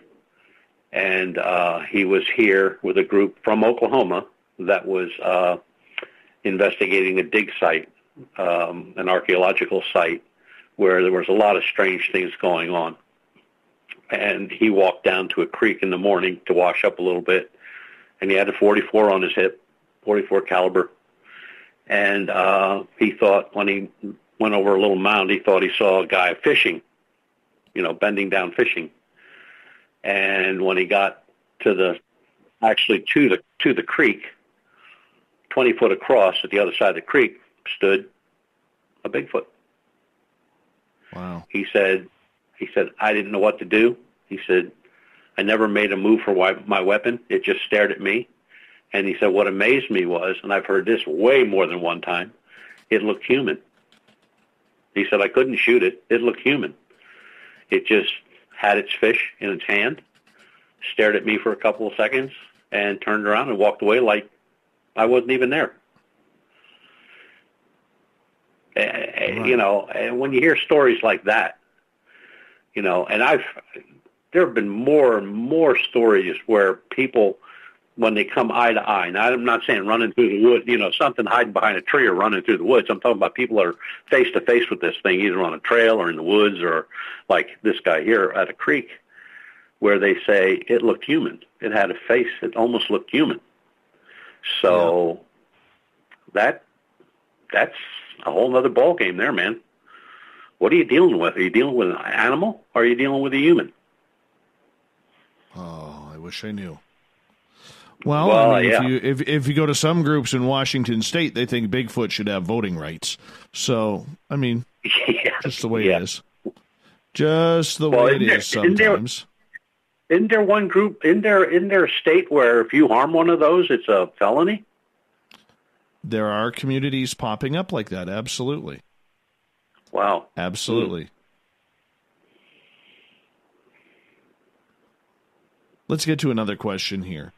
Renee is asking, how much harm do you think happened with MUFON selling private information to Bigelow hurt the UFO reporting in the community?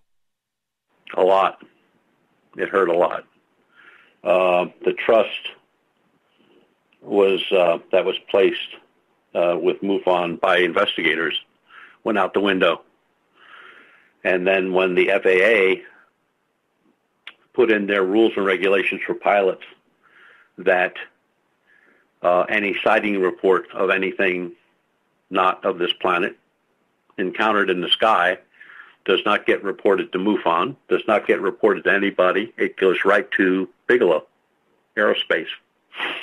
And God knows how many reports he's got out of it. But that's right in their rule book. Matter of fact, I think I sent you a copy of that. Yeah, that has apparently changed a little bit, though, recently. Yeah, well, yeah, it has changed now, but I mean, that was the original when when Bigelow picked up on that. And I think the only reason it changed is because there was an outcry on it from the community. But okay, well, let's. I'm going to add to that, though, because in 2018 it came out on Coast to Coast AM with Jan Harzan and Luis Elizondo being on there with George Knapp as guests, that the two sides were working together on information. So now you have a private corporation working with a publicly funded society, all for the same cause again. Now, to me, as an outsider, that looks eerily similar to what happened 10 years ago when Bigelow bought into MUFON. And here we go exactly again. The same thing. It's exactly the same thing. When it comes into the MUFON realm, it's all about the money. And Bigelow, it's all about gathering information that he can't gather on his own, so he's using somebody else to do the gathering, and he'll reap the benefits from it. Bigelow's whole thing, regardless of what type of report he gets, especially if it's abductee or people that say they were in the craft, propulsion. He wants to know the propulsion. How did it move? What did it do? What propels this thing through the skies? That's what he's after. Propulsion. Nothing else. How does this affect the public, though? Well, surprisingly, the public doesn't really know a whole lot about MUFON or Bigelow. The people that know about MUFON were MUFON members, or are MUFON members. And Bigelow Aerospace is pretty much whatever's on the television about Bigelow Aerospace. They're building this for the government, or they're building this to put on the moon, or this is going to be a capsule that'll attach to the space station, which will give them more room. And, that's what they know about Bigelow, only what they hear on the media. And the people that Joe Blow off the street, if you mention MUFON to them, they probably look at you and go like, what's a MUFON? They don't know. People that were involved in MUFON, especially long back when it started, back in 1969, most of those people aren't there anymore, but the ones that are still there, when you talk to them, and I've talked to a couple of them at conferences where they go like, I don't even know what MUFON is anymore. And they were there from the beginning. They were there before it was actually called MUFON. It was out in the Midwest. So, MUFON makes its own problems, though. I mean, they get involved in so many things that I always found was kind of a waste. I mean, if you're going to put time and effort into anything, put time and effort into the research, into the investigation, the follow-up, share the information.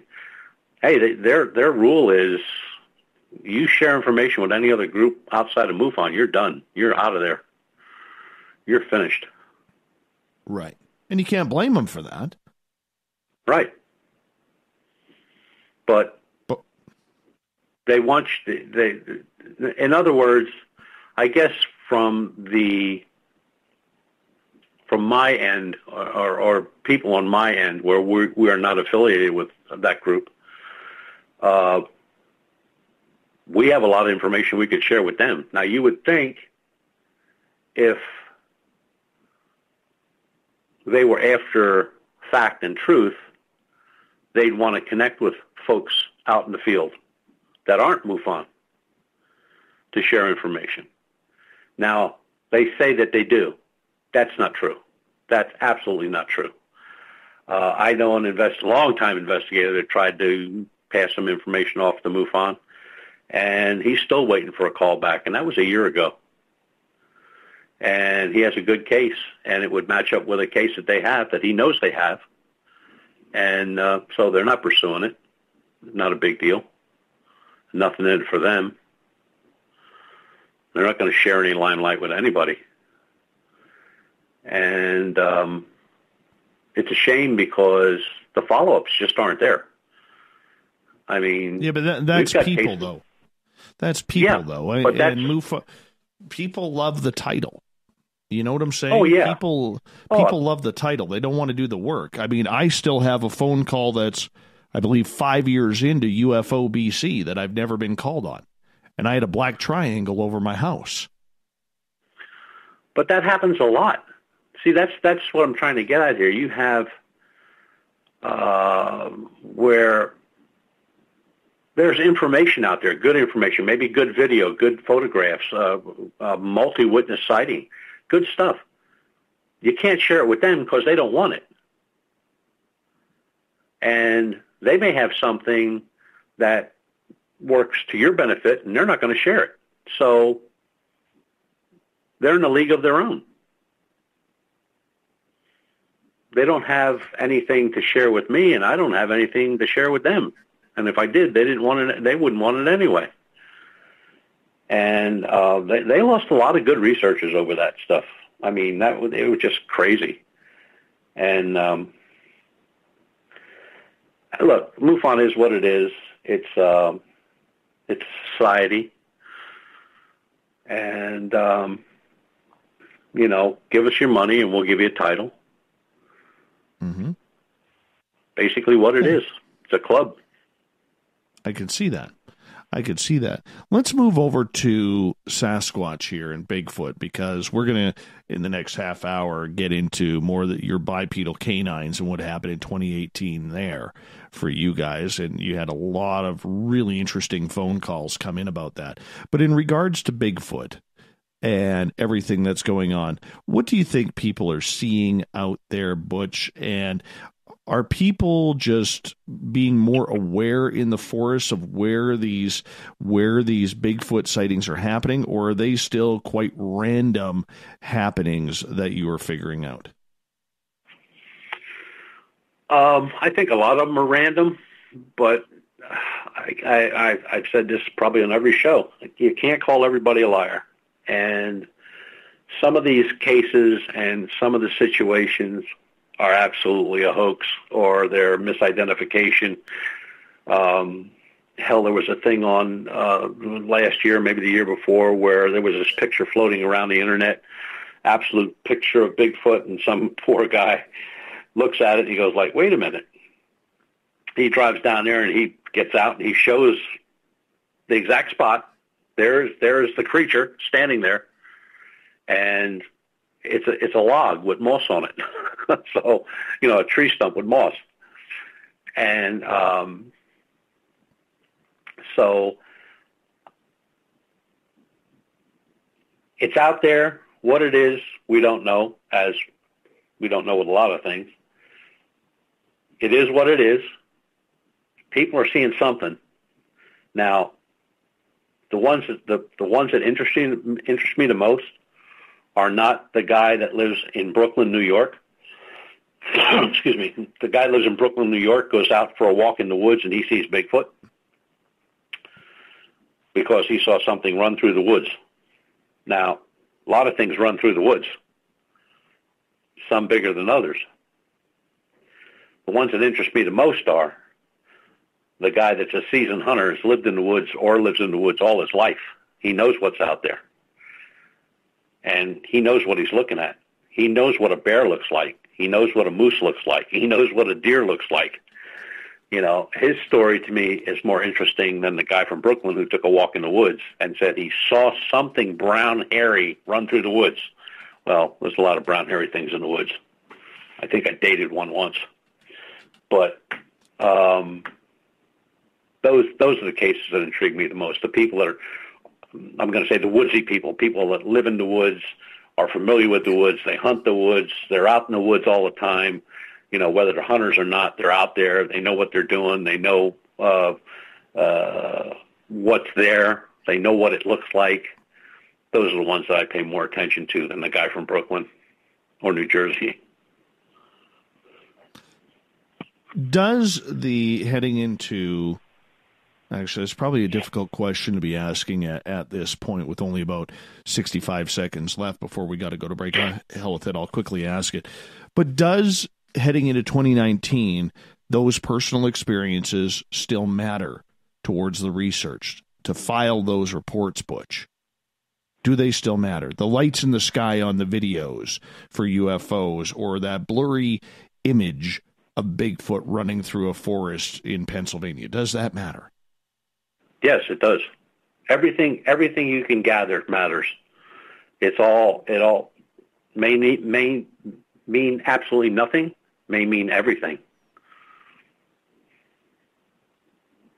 How do you figure?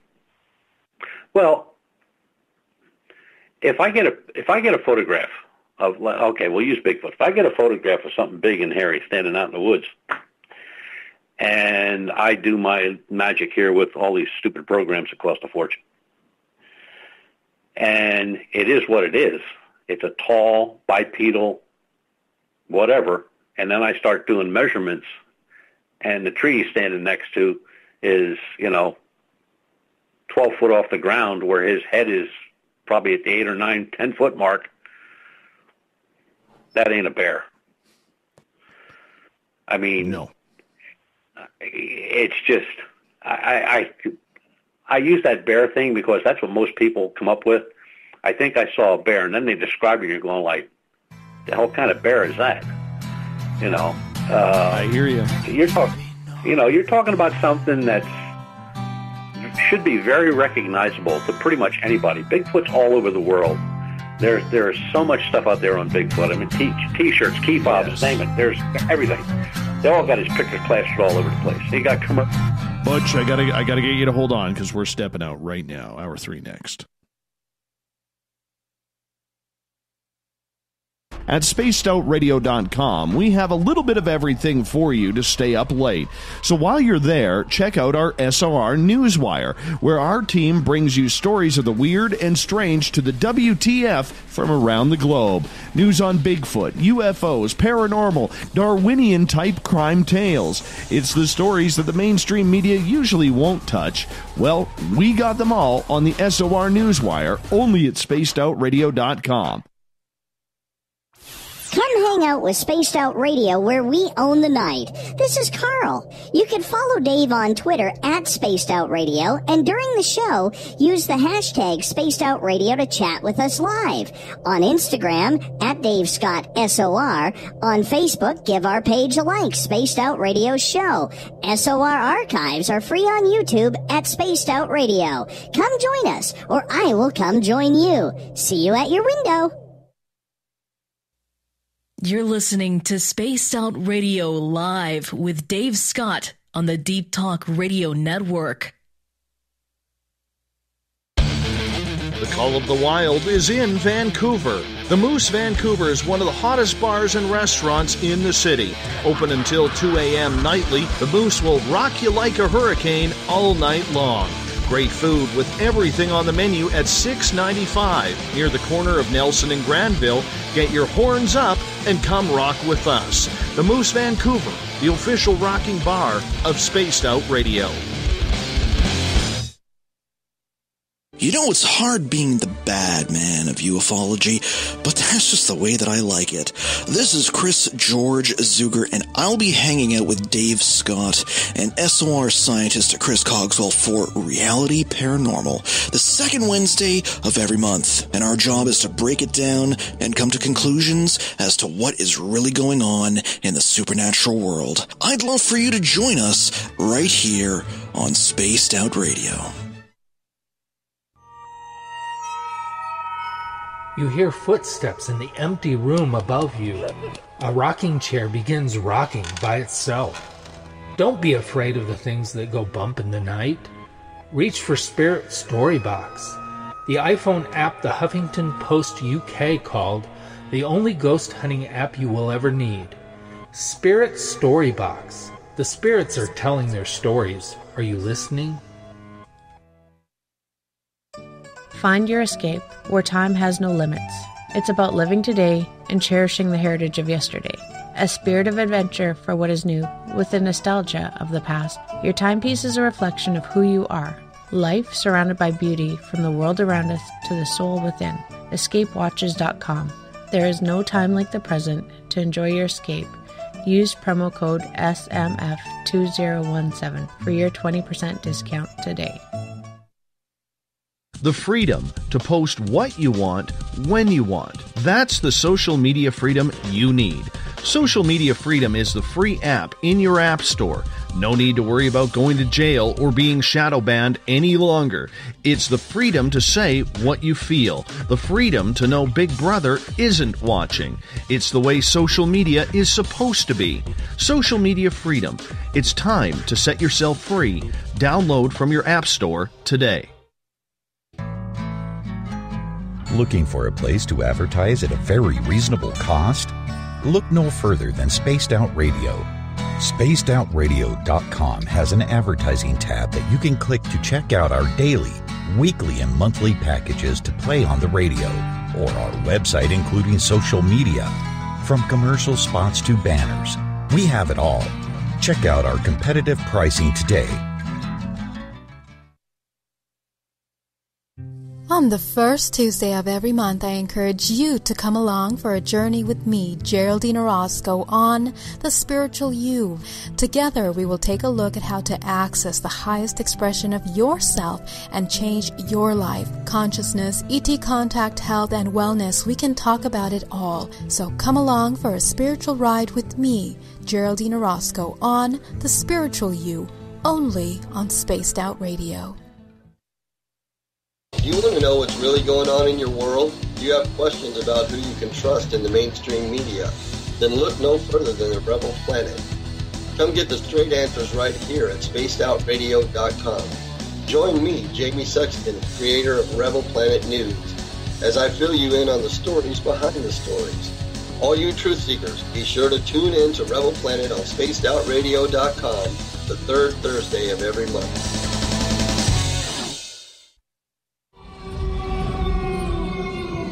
Hey, this is Canadian Paranormal Investigator Mike Moore. The third Wednesday of every month, I'll be teaming up with Dave Scott to bring you Ghosts of the Great White North. Each month, we will bring on guests from across Canada to discuss their ghostly encounters. Canada is a paranormal hotbed with stories you've never heard, so we're going to bring them to you. So get comfy on your Chesterfield, grab a donut, and join us, eh?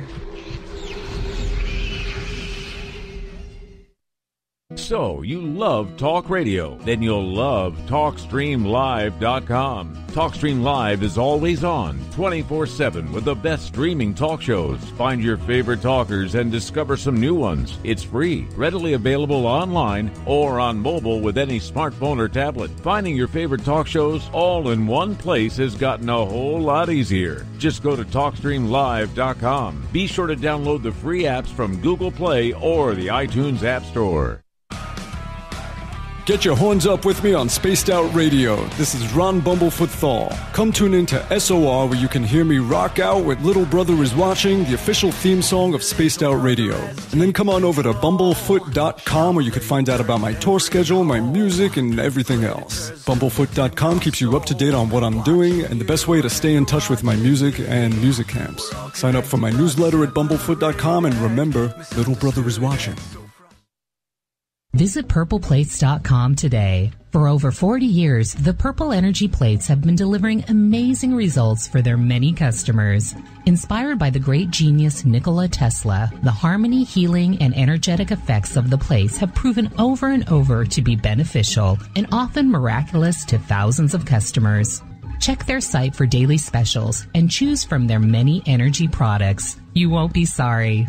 Visit them today at purpleplates.com.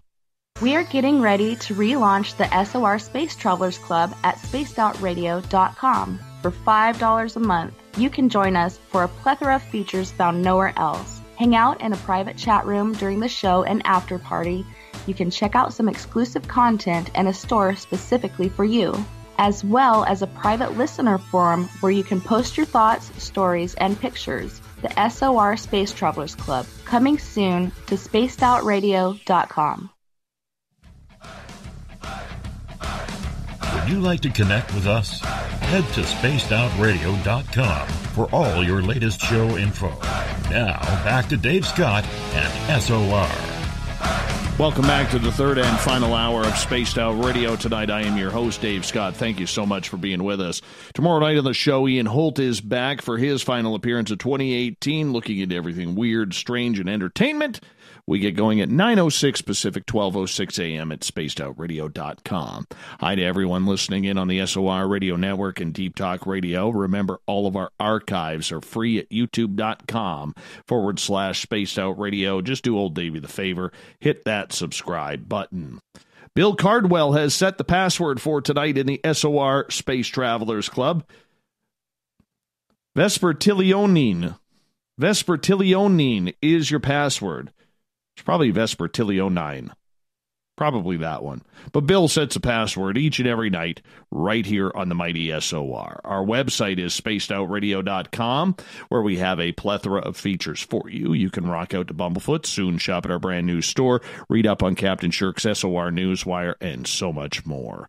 For the final time of 2018, we introduce Butch Witkowski from UFO Cop, investigative research team out of the state of Pennsylvania. And Butch, what a pleasure it has been to have you on this year.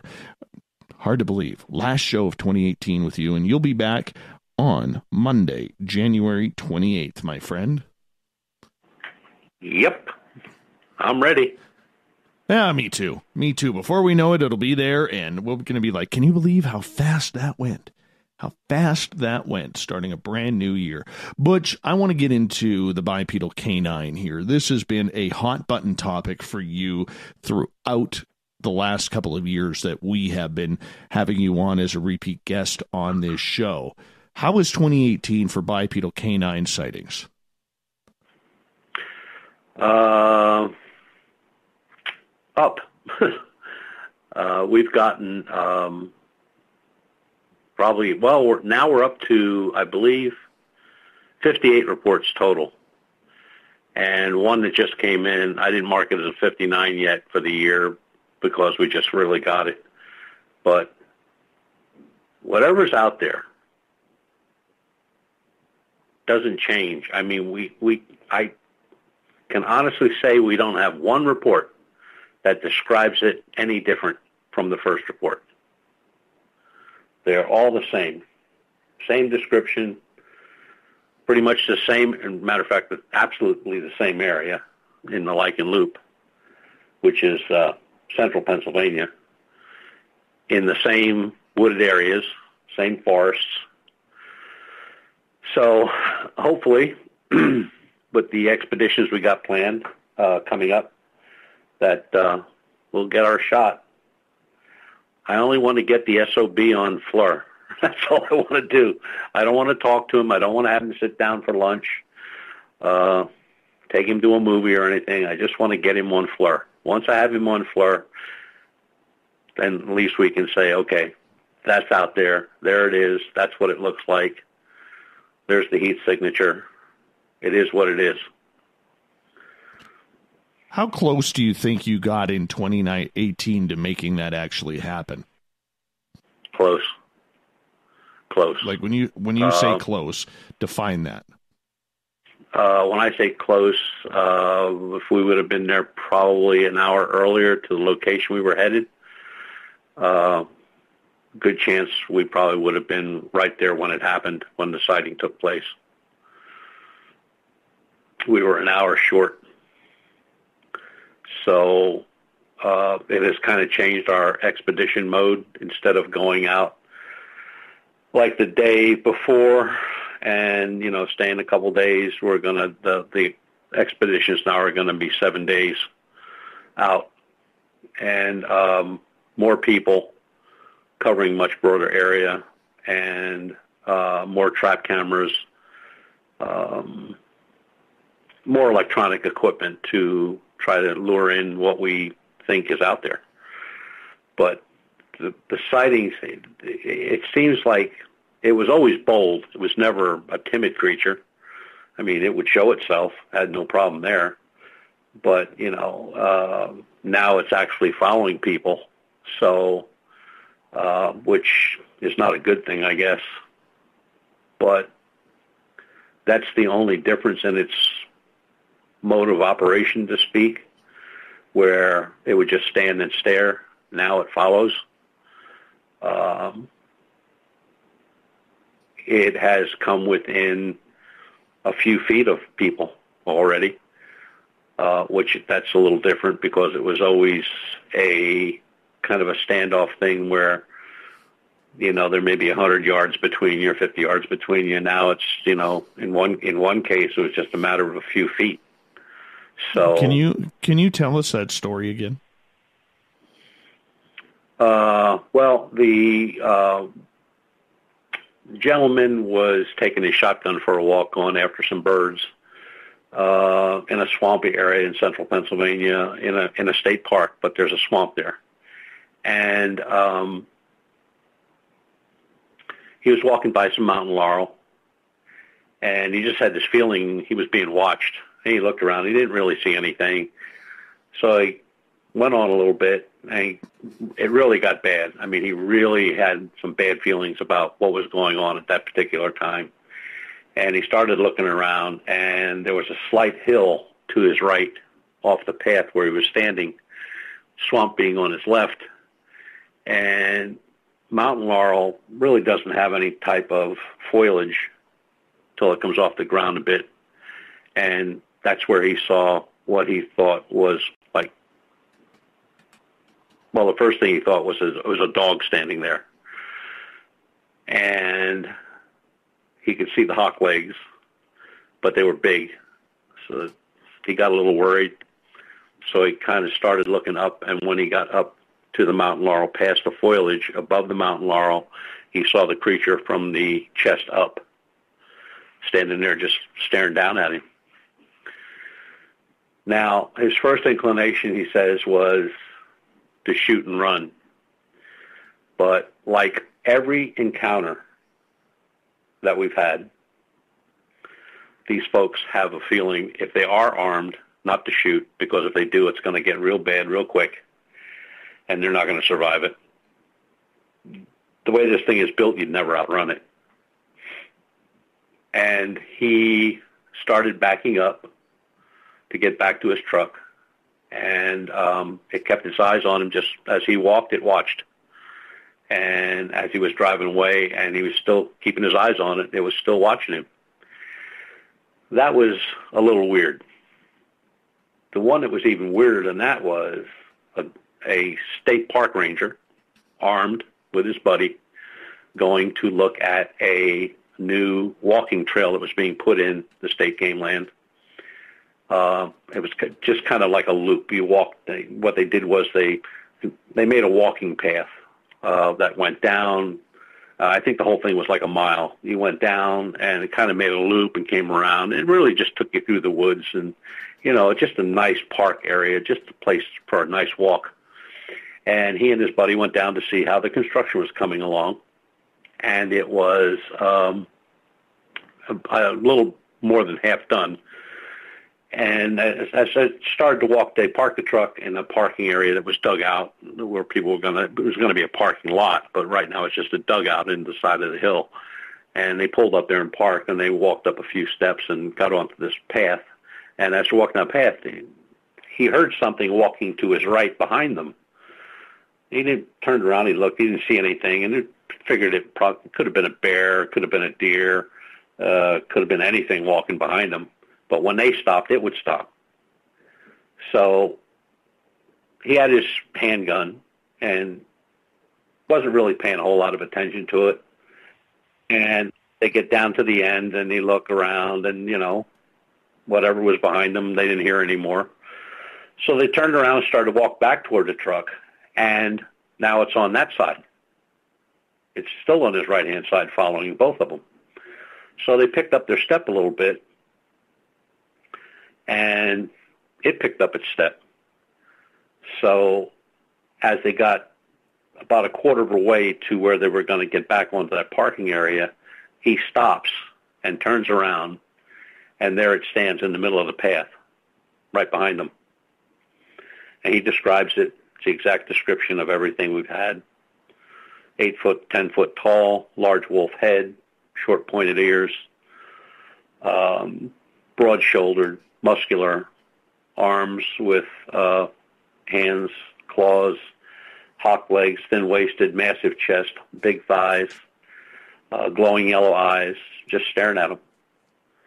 So they turned and went back, got in the truck, and when they got in the truck, he started the engine, he started to back up, and on the hill opposite of where the walking path is, but opposite also of the truck, where the truck is parked, there it was standing up in the tree line, looking down at him. And when he was relating the story to me, I mean, you could tell this guy was visibly shaken. And, you know, he's been involved in law enforcement in the state game lands and federal game lands here in Pennsylvania for almost 20 years. So he's seen it all. And he said, honestly, he said, I don't know what it was. He said, what I saw shouldn't exist. It was there. It made no overt move toward them. He said it showed no fear whatsoever. I said, but you had a gun. And he says, the last thing on my mind was reaching for that weapon, because he said, I'm just afraid had I reached for the weapon or drew the weapon, it would have been on me by that time, and it would have been all over for me and my friend. And I went like, wow. And I said, so that's almost like a telepathic. That that's almost like a telepathic message. Like you shoot at me, oh, yeah. You're dead. Yeah, and that we had that from every person. No, wait, no, so that would be, let me tell you, 3, 4, 5, 6, 7, 8 individuals that were armed when they encountered the creature had the same thing. Don't shoot. One guy, I mean, he drew down on it with a high-powered rifle and a scope and took the safety off. And he said the minute he clicked that safety off, it just came in his mind, don't do it. Just don't do it. You're not, you know, he just knew he wouldn't survive it. So now, how do you put that type of creature and a telepathic ability to something that really shouldn't exist, but I can find reports back in the mid-1800s of its existence here in Pennsylvania in a newspaper article. So right. Either it's been around for a long, long time, or it's, you know, when people say, what I think it is, I think the best thing that I've come up with so far, and I'm going to stick with it until I come up with something better, I think it's a relic. I think it's always been here. Now, what it is, it could go into many categories. You could say, well, you know, it may be a guardian, it may be a watcher, it may be a skinwalker, it may be something that's always been here. But the reports of dogmen, as opposed to the bipedal canine, are two different things. That's a confusion that we've been trying to straighten out since day one, where people say, oh, it's a dogman. Well, no, because dogmen are usually smaller,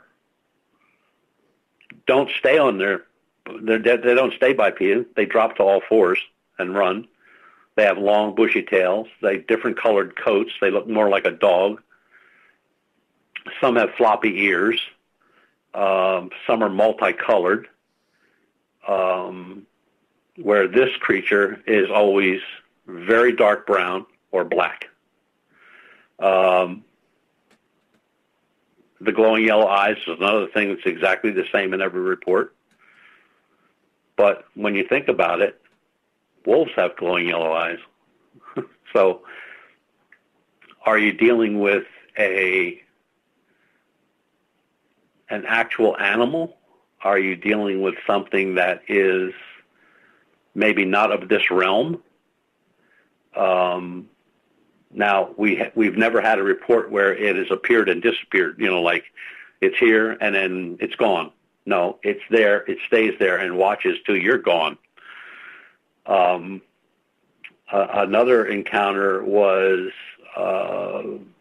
some ladies going to a running path at one of the state parks, and it's just a big loop. That's all it is. It's not even. It's like a half a mile running track or walking track, bicycle track, whatever you want to call it. And as they were pulling into the parking area, this thing actually stepped out of the woods, maybe 10 feet past the tree line, and watched them as they were pulling in. And, they saw it and started to turn the car, because you can't go through. You got to turn the car around and go back out the same way you came in. And as they were turning around, it made a couple more steps toward them. And then when they finally got the car going in the direction to get out of there, then it backed up back into the woods and into the darkness. And these woods are so dark, and I'm sure they are up there in British Columbia too, where you can be standing in bright sunlight on the road, and you look into the woods and you can't see anything. It is pitch black.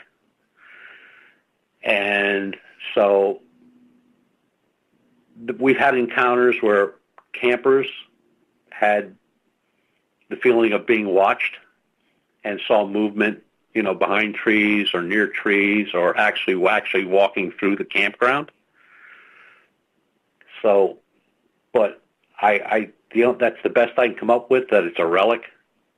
It's been here a long time. It's probably, who knows how long, but in 1868, I believe, 1868, in a newspaper in Erie, Pennsylvania, the Erie Gazette or something, I forget what it was called, but long defunct, a farmer was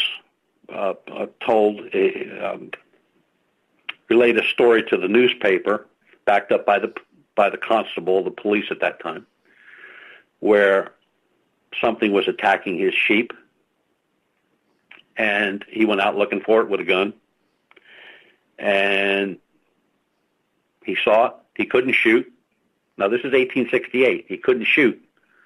He doesn't say why, but he just said he couldn't shoot. That was his statement.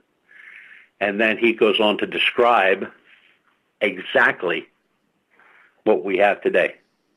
No different. Interesting. No differentiate. Same size, shape, color, musculature, glowing yellow eyes, the whole 9 yards. I mean, right to the T. So if I took the 1868 description and put it to one that I got a month ago, it's exactly the same. That's not impossible.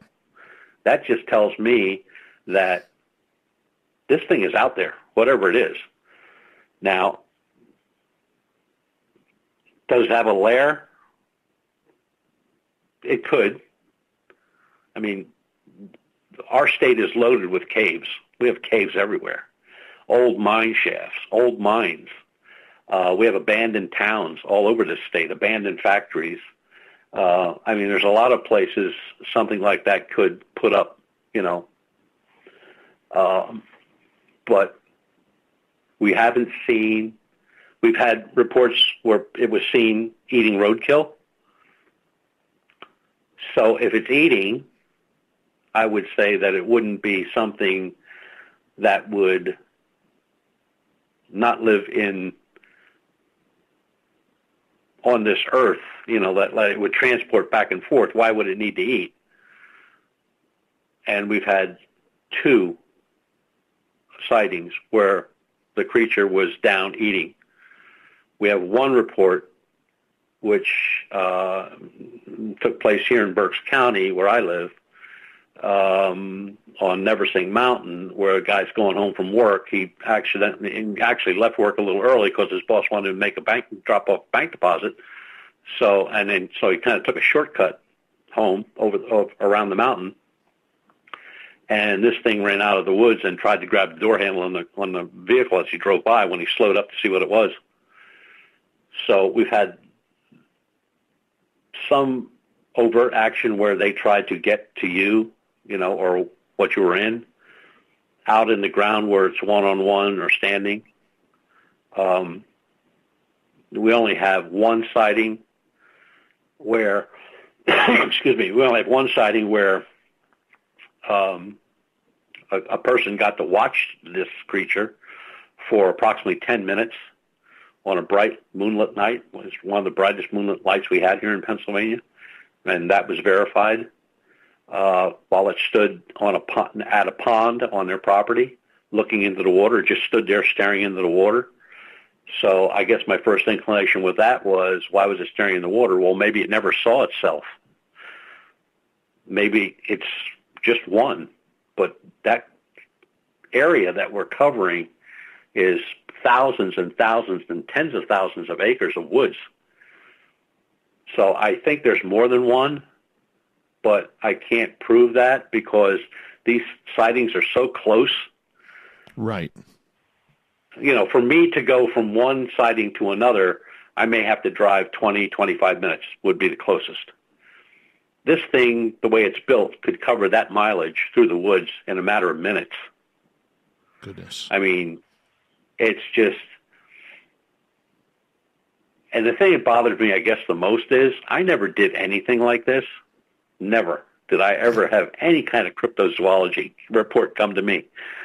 The first report comes to UFORCOP. And, I go through that whole report and I'm going like, this guy's out of his mind. And 4 days later, I get another one. It's 10 miles away.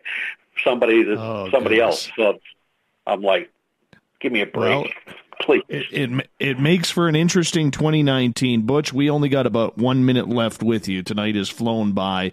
Your next appearance on this show will be on Monday, January 28th. My friend, where can people get a hold of you in case they have a sighting or just want to learn more from you on this topic or any others?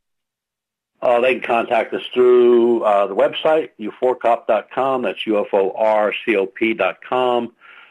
There's an area on that site that says terrestrial contact. Just go down to that, put however you want me to contact you on there, and I will get back to you right away. Usually get back to everybody within 24 hours.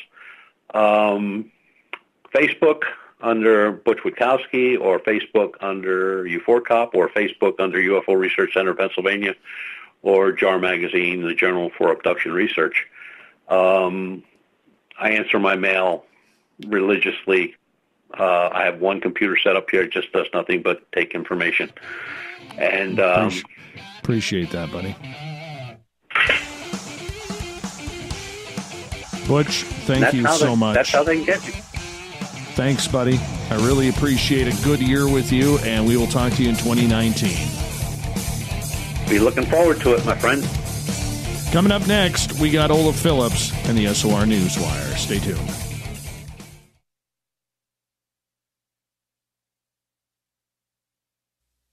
You're listening to Spaced Out Radio Live with Dave Scott on the Deep Talk Radio Network. Looking for a place to advertise at a very reasonable cost? Look no further than Spaced Out Radio. SpacedOutRadio.com has an advertising tab that you can click to check out our daily, weekly, and monthly packages to play on the radio, or our website including social media. From commercial spots to banners, we have it all. Check out our competitive pricing today.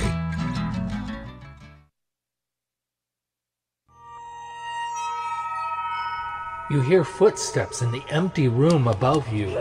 A rocking chair begins rocking by itself. Don't be afraid of the things that go bump in the night. Reach for Spirit Storybox, the iPhone app the Huffington Post UK called the only ghost hunting app you will ever need. Spirit Storybox. The spirits are telling their stories. Are you listening?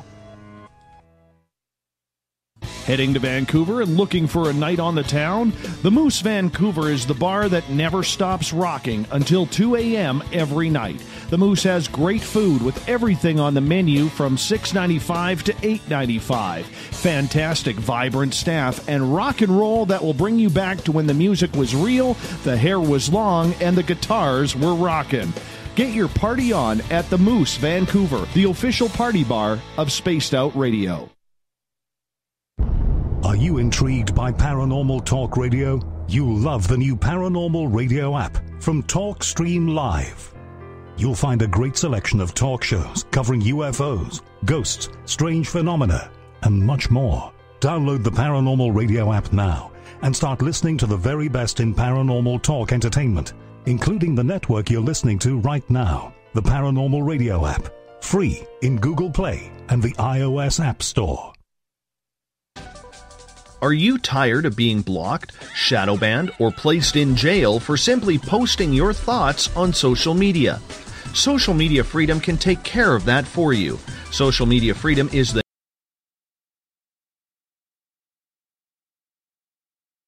want when you want. It takes seconds to download from your app store. Come join the tribe at Social Media Freedom.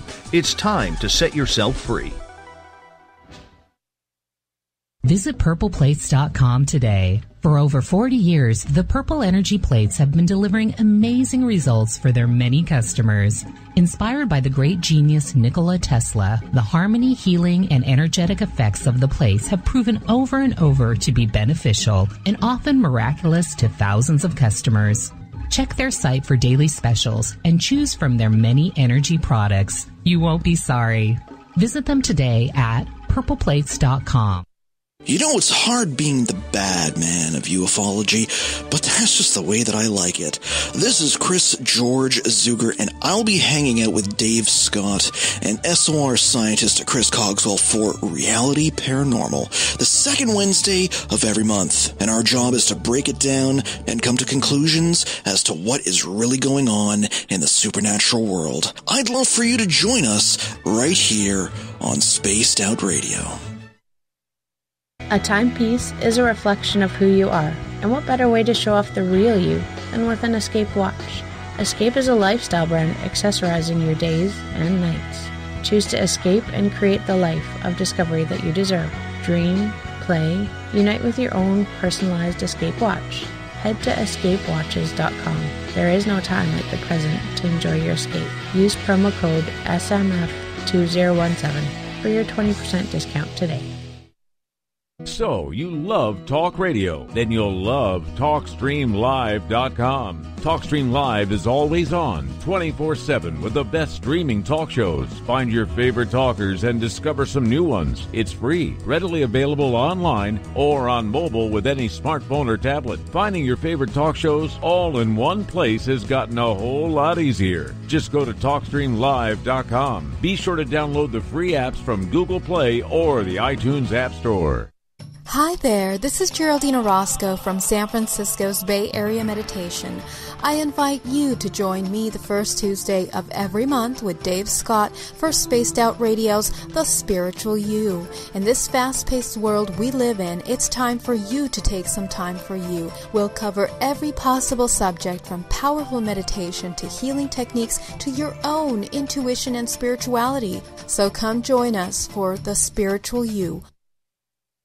Hello, this is your guitar man, Ron Bumblefoot Thal, and I have to tell you, I love the response I get for Little Brother is Watching from Spaced Out Radio fans. It's amazing how music can inspire and make people think deeper about what's going on in the supernatural world. You can head over to my website, bumblefoot.com, to check out my music, my guitar workshops, my touring, even check out some of the hot sauces that I'm working on. And make sure you keep on listening, because with Spaced Out Radio, you know Little Brother is watching. Coming soon to our website, spacedoutradio.com, is the SOR Space Travelers Club. For just $5 a month, you can get into a private area on our site where you can hang with other listeners in our chat room, post in our forum, and check out a bunch of exclusive content and store that won't be found anywhere else, including a nightly after-show party with Dave. It's going to be the best $5 a month you're going to spend. The SOR Space Travelers, only at spacedoutradio.com. Did you know Spaced Out Radio runs 7 days a week? Hi there, this is Tessa Nicole Thomas, and I'm here to take you on a paranormal journey each Saturday and Sunday night. Why change the station when you have it all right here? Together, we'll hang out and share some strange and scary stories. And don't forget, we have Psychic Sundays as well, so come tune in Spaced Out Weekend. We get going at 9 p.m. Pacific, midnight Eastern, only at spacedoutradio.com, where we own the night. We're bringing scientific thought to the paranormal. Hi there, this is Spaced Out Radio scientist Chris Cogswell. Join me, Chris Zuger, and Dave Scott the second Wednesday of every month, where we break down the who from the woo when it comes to everything paranormal. We'll investigate and try to bring sensible answers to those straight and sometimes outlandish questions people have. Hey, not everything has an answer, but we'll do our best. Listen in to Reality Paranormal only on Spaced Out Radio.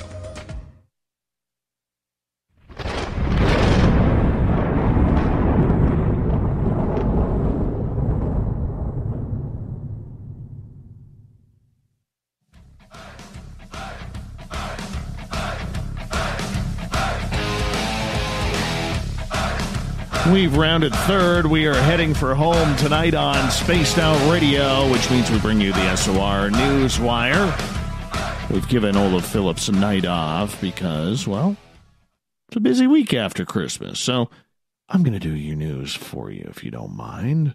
Shall we? Let's.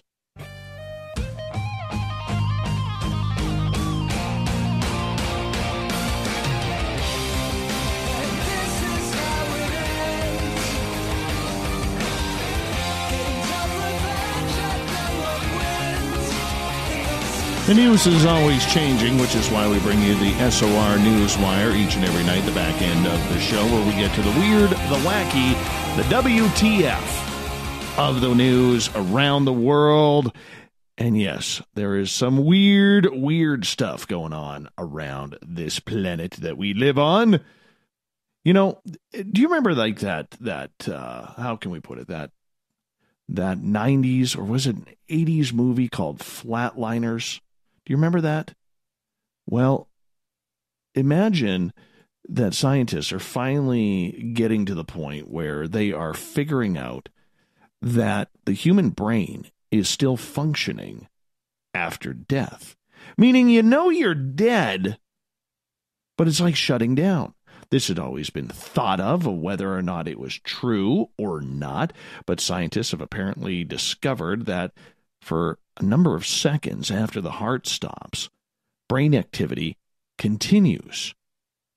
Just for a short time. So you're sitting there in your brain wondering, holy cow, I'm dying. This is it. Off to the next adventure. Now, survivor of heart attacks were apparently understanding what was going on when they were clinically dead and brought back to life. But it kind of makes you wonder if there is more to the whole near-death experience, which we have talked about on this show. Now, one of the people working on this is a gentleman named Dr. Sam Parnia from Stony Brook University School of Medicine in New York. And he has been examining consciousness after death, especially after cardiac arrest cases in both Europe and the United States. And his study has found that people often change when they have this after-death experience and become more willing to help others. But where it's a little bit different than the movie Flatliners is that the person sometimes does not come back to life with memories and visions of what they actually experienced. 1990, that movie came out, by the way. So, there you go. We're going to move on to the next one. Cryptids are everywhere, man. And where can you find them? So Forbes.com, which is so much more supposed to be a business report, well, they did this article about where you can find the cryptids. Everything from Loch Ness Monster to Bigfoot. Did you know that the International Cryptozoology Museum estimates around $140 million annually in the U.S. alone? People coming from all over the world to learn about all of this stuff. It's amazing. So, I mean, if you want to go to travel in Indonesia, you can check out the ahul, which is like this giant winged bat Be careful, though. It's got big teeth. Don't want you to get your blood sucked out by that one. The big cats of Britain. You can go looking for leopards and jaguars in the southwest of the United Kingdom. Checking out for the beast of Exmoor and the beast of Bodmin. You got to have an accent to do that, though. And there were apparently, allegedly, 25 Bigfoot sightings in the UK in 2018 alone. Of course, in the United States, you have Sasquatch, mainly in the Pacific Northwest. That's where the good stuff happens. Chupacabra, the Jersey Devil. You know, as a hockey fan, I never understood up until a number of years ago that there was an actual Jersey Devil. I thought the New Jersey Devils were just choosing some weird name for their hockey team when they moved over from Colorado back in like 1983 or something like that. Very interesting. But yeah, the Jersey Devil has been seen for like the last 260 years. Apparently it has a very blood-curdling screaming, so make sure if you're in the forest there, you can check things out. Mingwa in Tanzania, if you're down that way. Mokili Mabembe in Congo. The Yeren, which would be Chinese, the Chinese version of Sasquatch. The Yeti of Nepal. I got to tell you, interesting story. You know how we had that interview with Nelson Dellis, who climbed Mount Everest? Well, he's allegedly going back in 2020. So we're going to load him up with a bunch of like electronics gear and everything so he can do some Yeti searches because he's got to acclimatize himself 3 weeks before he goes up to camp. So we're going to see if he can do like some paranormal investigation around base camp before making the climb up and maybe do some investigation for Yeti. So we're going to load him up on gear for that. I look forward to that one. That one's going to be a lot of fun. How would you like to spend 350 million pounds on a Leonardo da Vinci masterpiece, only to lose it? Well, this is what has apparently happened after Saudi Arabia's crown prince, Mohammed bin Salman, bought the painting. He's lost it. How do you lose this? If you're spending 350 million pounds, I don't even know what that equates to in American money. Probably around that 450 million mark. But yes, the painting went missing after he purchased it. So this is the painting. I believe it's of, is it of Jesus? With his one hand, his right hand kind of holding his fingers up and his left hand holding a glass orb. Well, this thing's missing. You know, it's not like you just put your car keys down and think, oh, well, where did I place them? Did the dog take off with them? I mean, this painting is 500 years old. And he says, I have no idea where it is. The mystery of its location, of course, is disturbing. When you have 350 million pounds invested in a painting, do you not have armed guards making sure that that gets onto your private jet? You have a police escort, whatever it may be. You don't just say, you know, hey, John, do you want to just hang on to this for me while I run to the restroom? You don't do that. Son of a gun. Like, how does that even happen? How does that even happen? How do you lose a painting of that expense? I don't get it. I don't get it. Oh, just makes me shake my head. Makes me shake my head. So, who of you have children out there as we move on here? Who of you have children?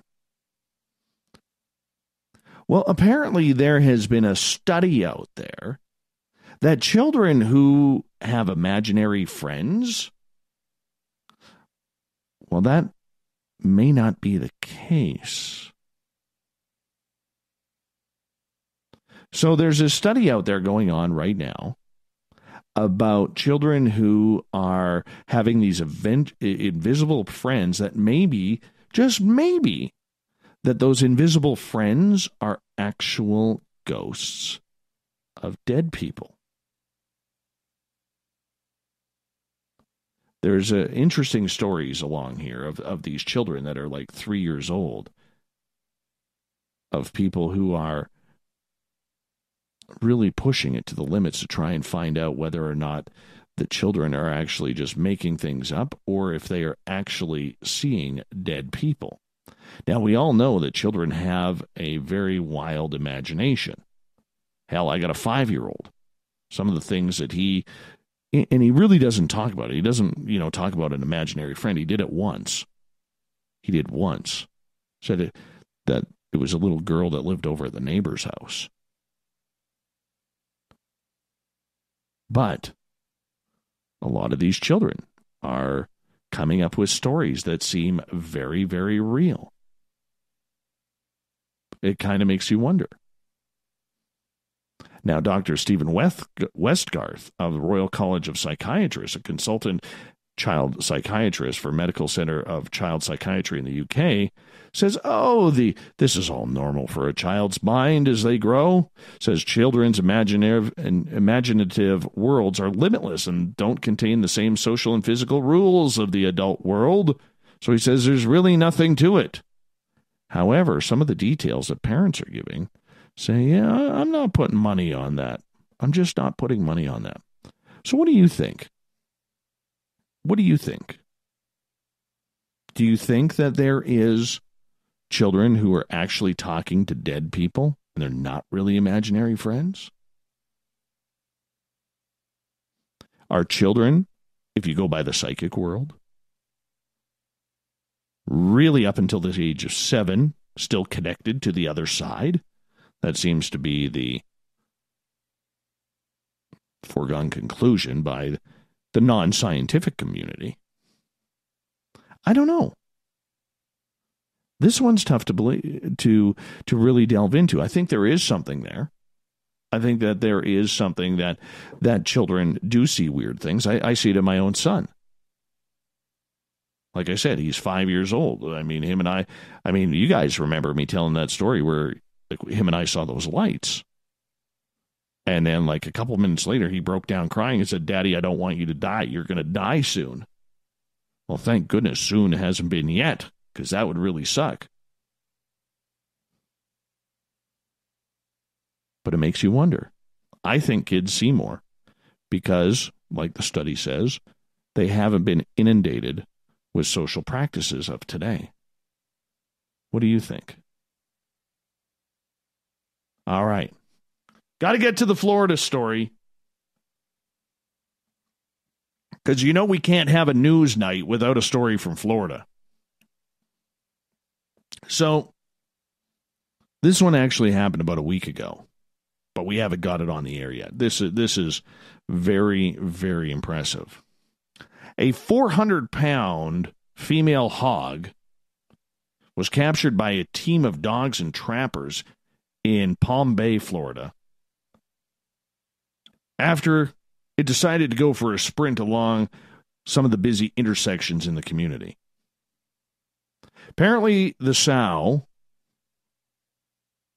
don't know what they named her, had been prowling a wooded area of Malabar Cove, scaring the daylights out of people. I mean, there is a hog problem, a wild hog problem. Absolutely. But 400 pounds?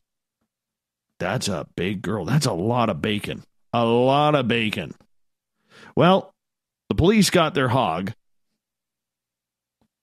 4 dogs, 4 men converged on the scene. They rustled it. Maybe took a steel chair to it. I don't know. But wild hogs are living in like 67 Florida counties. can reach up to 150 pounds or more and measure 5 to 6 feet long. But this one is an anomaly. Luckily, nobody was hurt. The hog survived. Don't know what they did with it. But that's a lot of bacon. A lot of bacon. Kind of makes you wonder. What's the old girl taste like? Bring her up to Canada. We'll find out. We have no problem with that.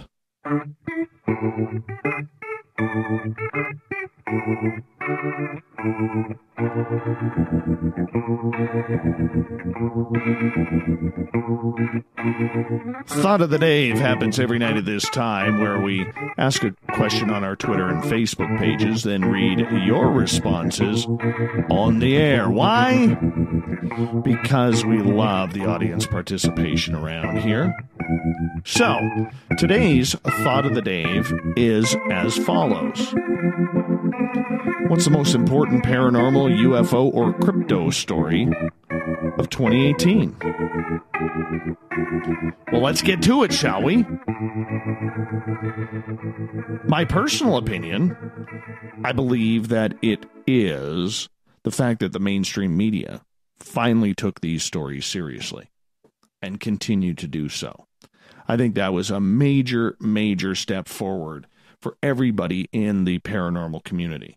I really do.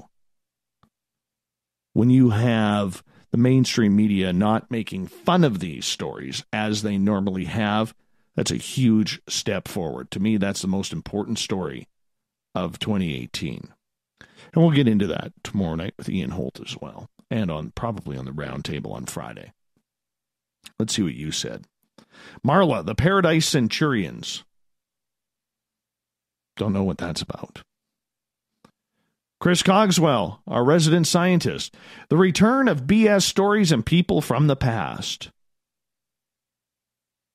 Is he talking Bob Lazar? Because I know he's not a fan. But Cogswell has a nice beard, so we're going to let that go. Tim, the big disclosure reveal that we all knew deep down inside was never going to happen, and never is. Patricia says, Happy New Year, Dave. May the force be with you. Well, thank you, Patricia. I appreciate that. Joe, Carl and his friends clicking at Dave and tricking him into going to Tim Hortons to buy donuts for him.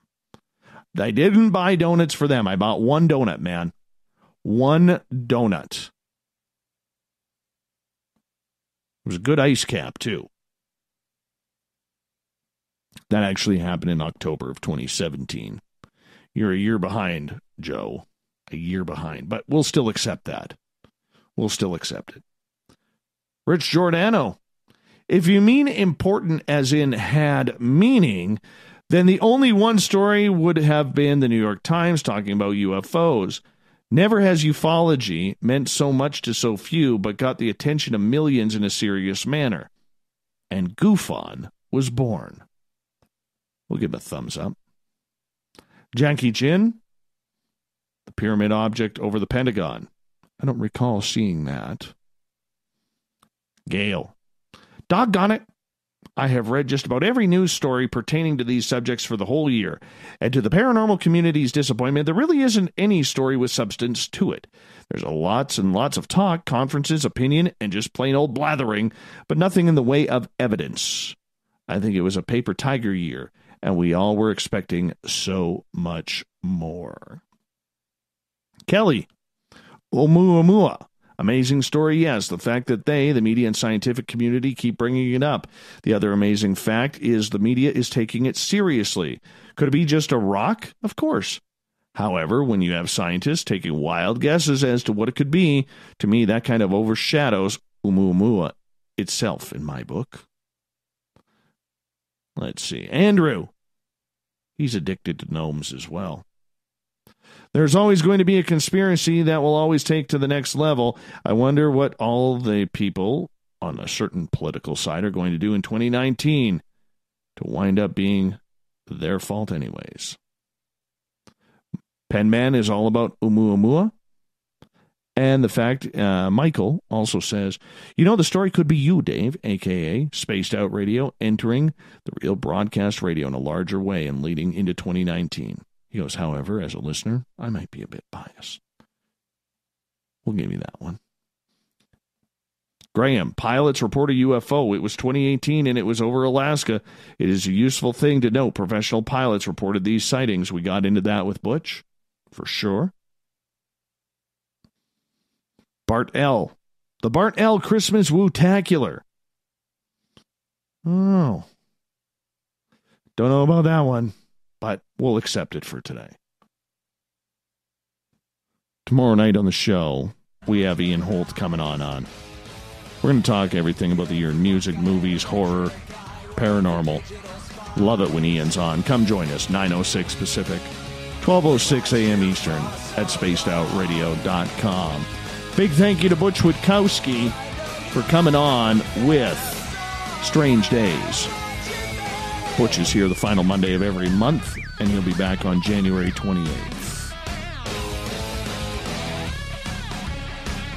We got Mr. Ron Bumblefoot Thal rocking in the background with Little Brother Is Watching.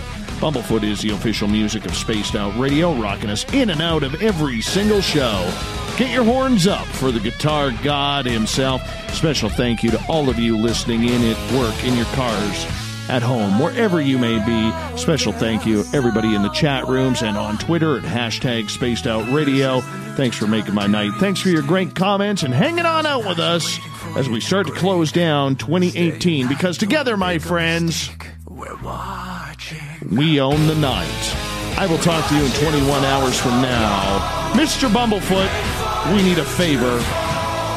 We need you to take us home. Have a good one, everyone. Good night.